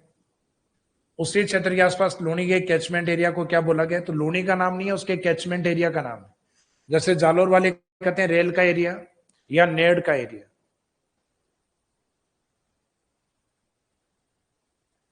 देखो, जिन स्टूडेंट ने जीके वाला जो कोर्स लिया हुआ है, साइंस के अंदर जो कन्वर्ट होना चाह रहे हैं, जैसे कुछ स्टूडेंट हैं जो अलग अलग बैचेस, जैसे जीके वाला पार्ट है तो कईयों का एक कॉमन पार्ट है, तो दूसरे कोर्स में वो अगर अपग्रेड करवाना चाहते हैं तो वो अपने नंबर मेंशन कर दें, या जो मेरिडियन एकेडमी की जो आपके व्हाट्सएप नंबर दिए हुए हैं उसके ऊपर आप कॉल कर सकते हैं। उसके ऊपर आप अपना जो जो बैच है, इनरोल्ड बैच है, उसके बारे में लिख के भेज सकते हैं कि आपका ये कोर्स है, आप दूसरे में अपग्रेड करवाना चाहते हैं, तो वो कांटेक्ट कर लेंगे आपसे। जैसे कि आपके कुछ स्टूडेंट्स के मैसेज हैं, तो मैं बोल दूंगा टेक्निकल टीम को उसके बाद में। तो रेल और नाडा क्या है, तो लोनी का अपवाद क्षेत्र किस क्षेत्र में कहा जाता है, जालोर। फिर नेक्स्ट पॉइंट आता है कि राजस्थान का जो अपवाद क्षेत्र, अपवाद क्षेत्र या जो अपवाद तंत्र है, तो वह अपवाद तंत्र अपने आप में 100% है। तो उसमें लोनी का योगदान कितना है, तो लोनी का योगदान 10.40%। तो राजस्थान के कुल अपवाद तंत्र या अपवाद क्षेत्र में लोनी का योगदान 10.40%, यानी एक अच्छा खासा योगदान है लोनी का राजस्थान के टोटल अपवाद क्षेत्र में, टोटल यानी 100% के अंदर। तो एक ये डेटा भी आपको याद रखना है, राजस्थान के कुल अपवाद तंत्र में लोनी का योगदान। फिर पश्चिमी राजस्थान,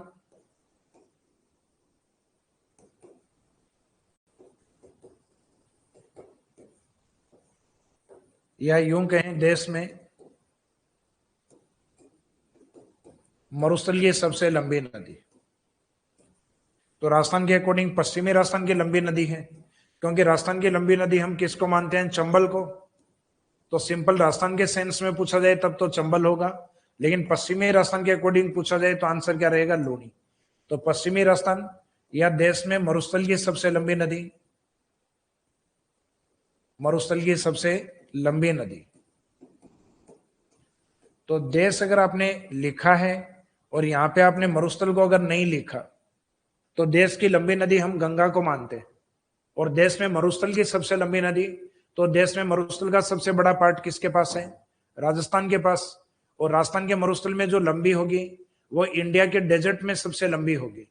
तो देश में मरुस्थल की सबसे लंबी नदी, तो देश में मरुस्थल की सबसे लंबी नदी वो है जो राजस्थान के डेजर्ट में सबसे लंबी है। तो पश्चिमी राजस्थान की सबसे लंबी नदी लोनी, और देश में मरुस्थल की सबसे लंबी नदी लोनी। तो Luni is the longest river in western Rajasthan and longest river in desert area of country. तो लोनी पश्चिमी राजस्थान की भी लंबी नदी है और देश में डेजर्ट की भी सबसे लंबी नदी है। तो इंडिया में किस सेंस में लंबी रहेगी, डेजर्ट वाले के अंदर, इस सेंस में देश में मरुस्थल के सेंस में सबसे लंबी नदी है।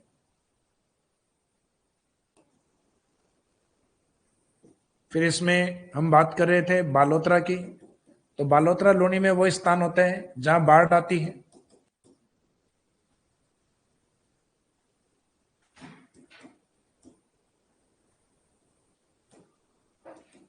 लोनी में फ्लड या बाढ़ होती है।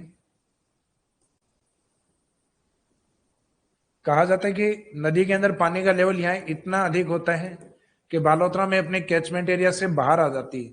और बालोतरा का जो धरातल है, लूनी का जो धरातल है या इसका कैचमेंट एरिया थोड़ा हाइट पर है, और बालोतरा का जो निकट जो धरातल है वो लूनी के कैचमेंट एरिया से नीचा है। यानी नदी है वो अपने कैचमेंट एरिया से बाहर नीचे वाले एरिया में आ जाती है, और नीचे वाला एरिया बालोतरा का जो सामान्य क्षेत्र है और एक लूनी का अपवाद क्षेत्र है। तो लोनी में बाढ़ या फ्लड कहाँ आती है, बालोतरा में, और इसके आगे नदी खारी होती है। तो बालोतरा के बाद, तो ये क्वेश्चन है किस स्थान के बाद ये खारी होती है, ब्राइन वाटर होता है बालोतरा। बालोतरा के बाद लूनी लवणीय होती है।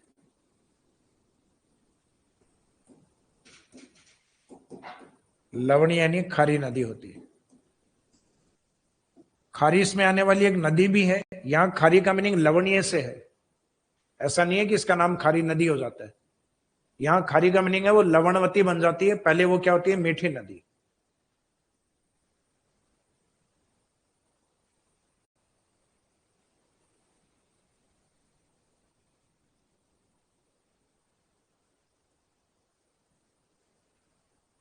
इसके बाद में लूनी के जो ड्रेनेज है उसके अंदर लास्ट में हम कवर करते हैं इसके बांध परियोजनाओं को, इसके डैम प्रोजेक्ट्स को, जिसमें एक बांध तो आता है लूनी का बांध जो कि जोधपुर के अंदर है, मुख्यतः जसवंत सागर के नाम से।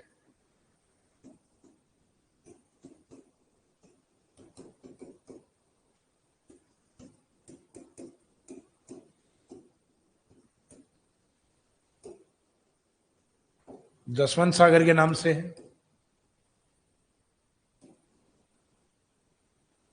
जो जोधपुर के पीचियाग क्षेत्र में आता है, इस कारण इसको पीचियाग डैम भी कहते हैं।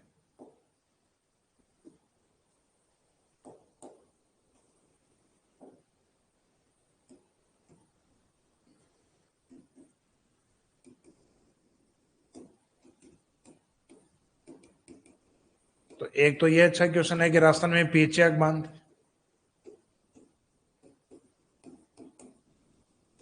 पेचयक डैम किस डैम को कहा जाता है? तो पेचयक डैम कहा जाता है जसवंत सागर को। मुख्यतः किस क्षेत्र में स्थित है? तो क्षेत्र आएगा इसमें जोधपुर। किस नदी पर है? तो नदी है इसमें लूनी। तो लूनी का मुख्य डैम तो यही है, जसवंत सागर या पेचयक बांध, किस जिले में? जोधपुर के अंदर। फिर इसके कुछ सहायक नदियों के डैम और है। सहायक नदियों के डैम में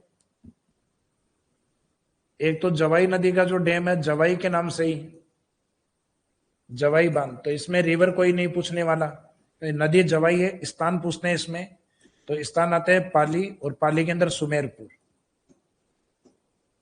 इस बांध का इंपॉर्टेंस अधिक है क्योंकि पश्चिमी राजस्थान का सबसे बड़ा बांध यही है, largest dam in western Rajasthan, Jawai बांध।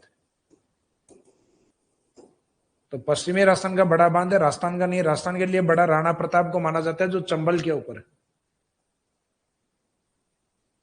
फिर नेक्स्ट पॉइंट हम बात करते हैं जवाई के बाद।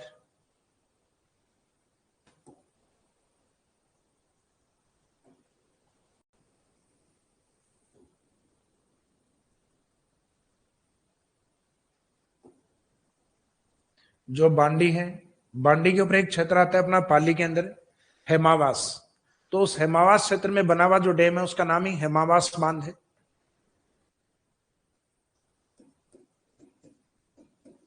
तो इसमें एक हेमावास,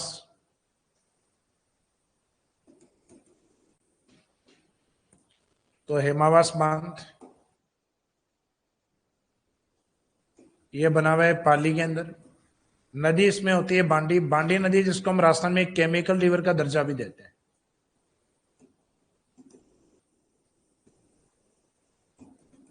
केमिकल रिवर यानी इसको रासायनिक नदी कहते हैं।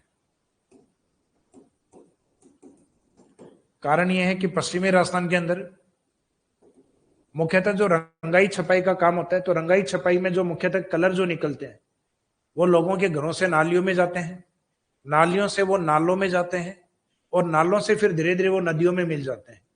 तो इसी तरीके से मुख्यतः इस क्षेत्र में जो जोजड़ी नदी हुई, बांडी नदी हुई, ये पश्चिमी राजस्थान की नदियों के पॉल्यूशन का मुख्य कारण डाई और प्रिंटिंग का कार्य है, यानी रंगाई और छपाई का जो कार्य है उसके कारण ये पॉल्यूटेड अधिक हुई।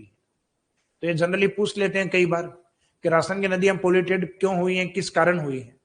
तो पश्चिमी राजस्थान की नदियों के प्रदूषण का मुख्य कारण रंगाई और छपाई उद्योग को माना गया है, डाई और प्रिंटिंग के काम को माना गया है।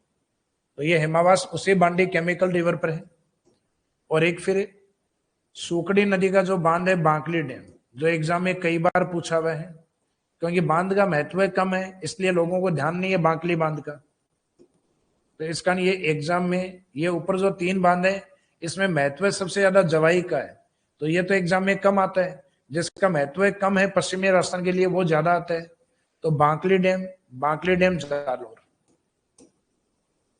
जालोर में सूकड़ी नदी पर बना हुआ है। तो ये इंपोर्टेंट करना बांकली डैम को।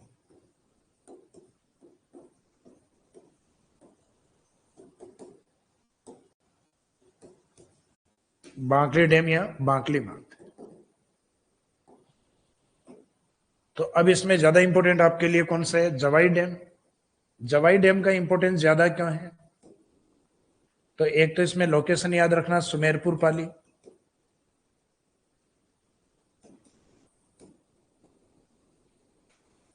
पश्चिमी राजस्थान का सबसे बड़ा बांध, largest dam in western Rajasthan.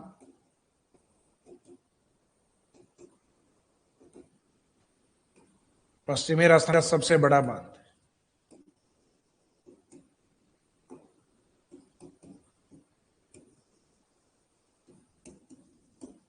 Largest dam in western Rajasthan.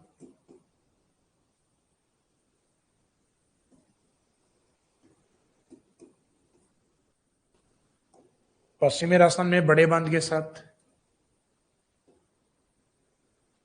पश्चिमी राजस्थान का सबसे बड़ा बांध, जिसे मारवाड़ का अमृत सरोवर भी कहा जाता है। तो बड़े बांध के साथ इसको टाइटल मिला हुआ है, जिससे मारवाड़ का अमृत सरोवर,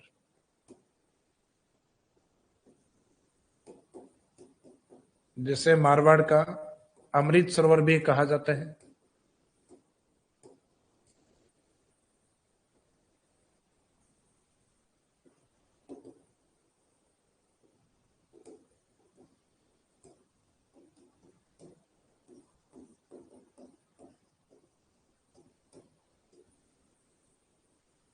तो इसका meaning which is known as Amrit Sarovar of Marwar. अब मारवाड़ का अमृत सरोवर इसलिए कहा जाता है क्योंकि पानी को आपको ध्यान है कि हमारे शास्त्रों में भी या आमतौर पे भी हम कहते हैं ये अमृत अमृत तुल्य होता है, हमारे जीवन के लिए काफी इंपॉर्टेंट है। तो इस कारण इसकी तुलना अमृत से की गई है, यानी ये अमृत यानी जल की जगह शब्द यूज हुआ है, तो यानी ये जल सरोवर है अपने आप में, जिसको हम कहते हैं अमृत सरोवर। तो ये मारवाड़ का अमृत सरोवर या जल सरोवर किसको कहा गया, तो मारवाड़ का अमृत सरोवर जवाई बांध को, कारण क्योंकि ये पश्चिमी राजस्थान का सबसे बड़ा बांध। अब इससे पानी की सप्लाई मुख्यतः एक तो जिस जिले में बना हुआ है पाली के संभाग में आता है, उस संभाग को जोधपुर को, और फिर पाली के नीचे की तरफ दो डिस्ट्रिक्ट और हैं, जालोर और सिरोही। तो इसके पानी की सप्लाई मुख्यतः इन जिलों को है, पाली, जोधपुर, जालोर एंड सिरोही। लेकिन जब इसके पास खुद पानी की कमी होती है जवाई डैम के अंदर, तो इसको पानी की सप्लाई कौन देता है, तो राजस्थान का जो सदन वाला पार्ट है, उदयपुर का जो हिस्सा है, यहां साबरमती नदी के साथ एक नदी जाती है गुजरात की ओर, इस नदी का नाम है सेई। इस सेई नदी से एक सही वाटर टनल निकाली गई है और ये वाटर टनल आती है जवाई डैम में। तो इसका मीनिंग जब जवाई बांध में पानी की कमी होती है तो जल आपूर्ति इसको कहां से की जाती है, उदयपुर की सही वाटर टनल से। तो इसमें जब हम साबरमती नदी पढ़ेंगे, क्योंकि सही किसके पार्ट में आती है, साबरमती, तो सही आपके लूनी का पार्ट नहीं है, साबरमती का पार्ट। तो जब जवाई बांध में पानी की कमी होती है तो जल आपूर्ति सही वाटर टनल से की जाती है। सही वाटर टनल यानी सही जल सुरंग से की जाती है।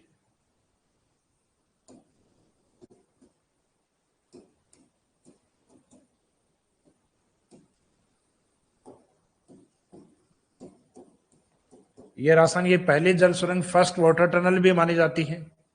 तो ये जानकारी आगे हम साबरमती पढ़ेंगे तब वहां लिखते हैं जनरली कि Sei is the first water tunnel of Rajasthan. तो जवाई में जब पानी की कमी होती है, when the lack of water या shortage of water in Jawai dam, then water is supplied from Sei water tunnel from Udaipur to Pali. तो जब जवाई में पानी की कमी होती है तो जलापूर्ति उदयपुर से और पाली की ओर की जाती है सही जल सुरंग के माध्यम से। तो अच्छा क्वेश्चन यही है कि मारवाड़ का अमृत सरोवर यानी जवाई बांध में जलापूर्ति कौन देता है, तो सही वाटर टनल कहां से देती है, उदयपुर से। तो ये फ्रॉम उदयपुर टू पाली यानी उदयपुर से पाली के मध्य। तो लूनी वाला जो ड्रेनेज सिस्टम है ये अपना कंप्लीट हुआ। तो लूनी में जो इंपॉर्टेंट पॉइंट है, उद्गम यानी मध्य अरावली नागपाड़ी, संगम रन ऑफ कच्छ, लंबाई 500 में से 5 कम है, 495, कैचमेंट एरिया अपना बजाज, सहायक नदियां सूखी, बांडी, खारी, जो गुहिया में साइलेंट रहेगा, जो गुहिया में जवाई से मिली। तो से का मीनिंग था सागी, मे से मीठड़ी और ली से लीलड़ी, तो वो सहायक नदियों के नाम थे। फिर लूनी नदी के बारे में आपको बताया कि अधिकांश नदियां इसमें लेफ्ट से आती हैं और पाली से आती हैं। राइट से आने वाली एकमात्र नदी इसमें जोजड़ी है, जो राइट से भी आती है और अरावली से उद्गमित नहीं होती। इस नदी में बाढ़ है वो बालोतरा में आती है, उसके बाद में इसका पानी खारा होता है। लूनी को उद्गम पे सागरमती और बालोतरा के बाद में लवणवती होती है। इसका मीनिंग पहले आधी मीठी और उसके बाद में आधी खारी। और कालिदास जी के अकॉर्डिंग ये अंतः सलीला नदी भी है। राजस्थान के टोटल ड्रेनेज सिस्टम में इसका योगदान 10.40% है, यानी लगभग 10.40% अकेली लूनी का अपवाह तंत्र है। तो इस तरीके से इसमें जो इंपोर्टेंट पार्ट थे, जो लास्ट में हमने 1 मिनट में रिवीजन किया, ये वाले पार्ट इसमें इंपोर्टेंट है। लास्ट में लूनी नदी का खुद का एक बांध है जोधपुर के अंदर, जसवंत सागर, जिसको पेचियाक डैम भी कहा जाता है। बाकी इसकी अदर जो ट्रिब्यूटरीज हैं उसके कुछ प्रमुख बांध, जैसे जवाई का बांध जवाई है जो पाली में है, मारवाड़ का अमृत सरोवर है जो पाली, जोधपुर, जालोर, सिरोही को जलापूर्ति करता है। लेकिन खुद को जब पानी की कमी होती है तो सही से लेता है, यानी उदयपुर से पानी लेता है सही वाटर टनल के माध्यम से। हेमावास बांध है वो बांडी का है, यानी केमिकल रिवर का है। और एक बांकली डैम है जो सूखड़ी नदी का है। तो ये ड्रेनेज सिस्टम में जो अपनी अरब सागर में इंपोर्टेंट नदी है, यह डेजर्ट की भारत में सबसे लंबी नदी है। तो the longest river in desert region या in desert area of country. तो देश में मरुस्थलीय सबसे लंबी नदी कौन है, लूनी। और पश्चिमी राजस्थान की सबसे लंबी नदी कौन है, लूनी। तो ये पार्ट अपना लोनीवाला कंप्लीट हुआ। अरब सागर में आपके 3 पार्ट और बचे हुए हैं अभी, वेस्ट बनास, साबरमती और माही। ये हम कल के क्लास में कंप्लीट करेंगे। Thank you.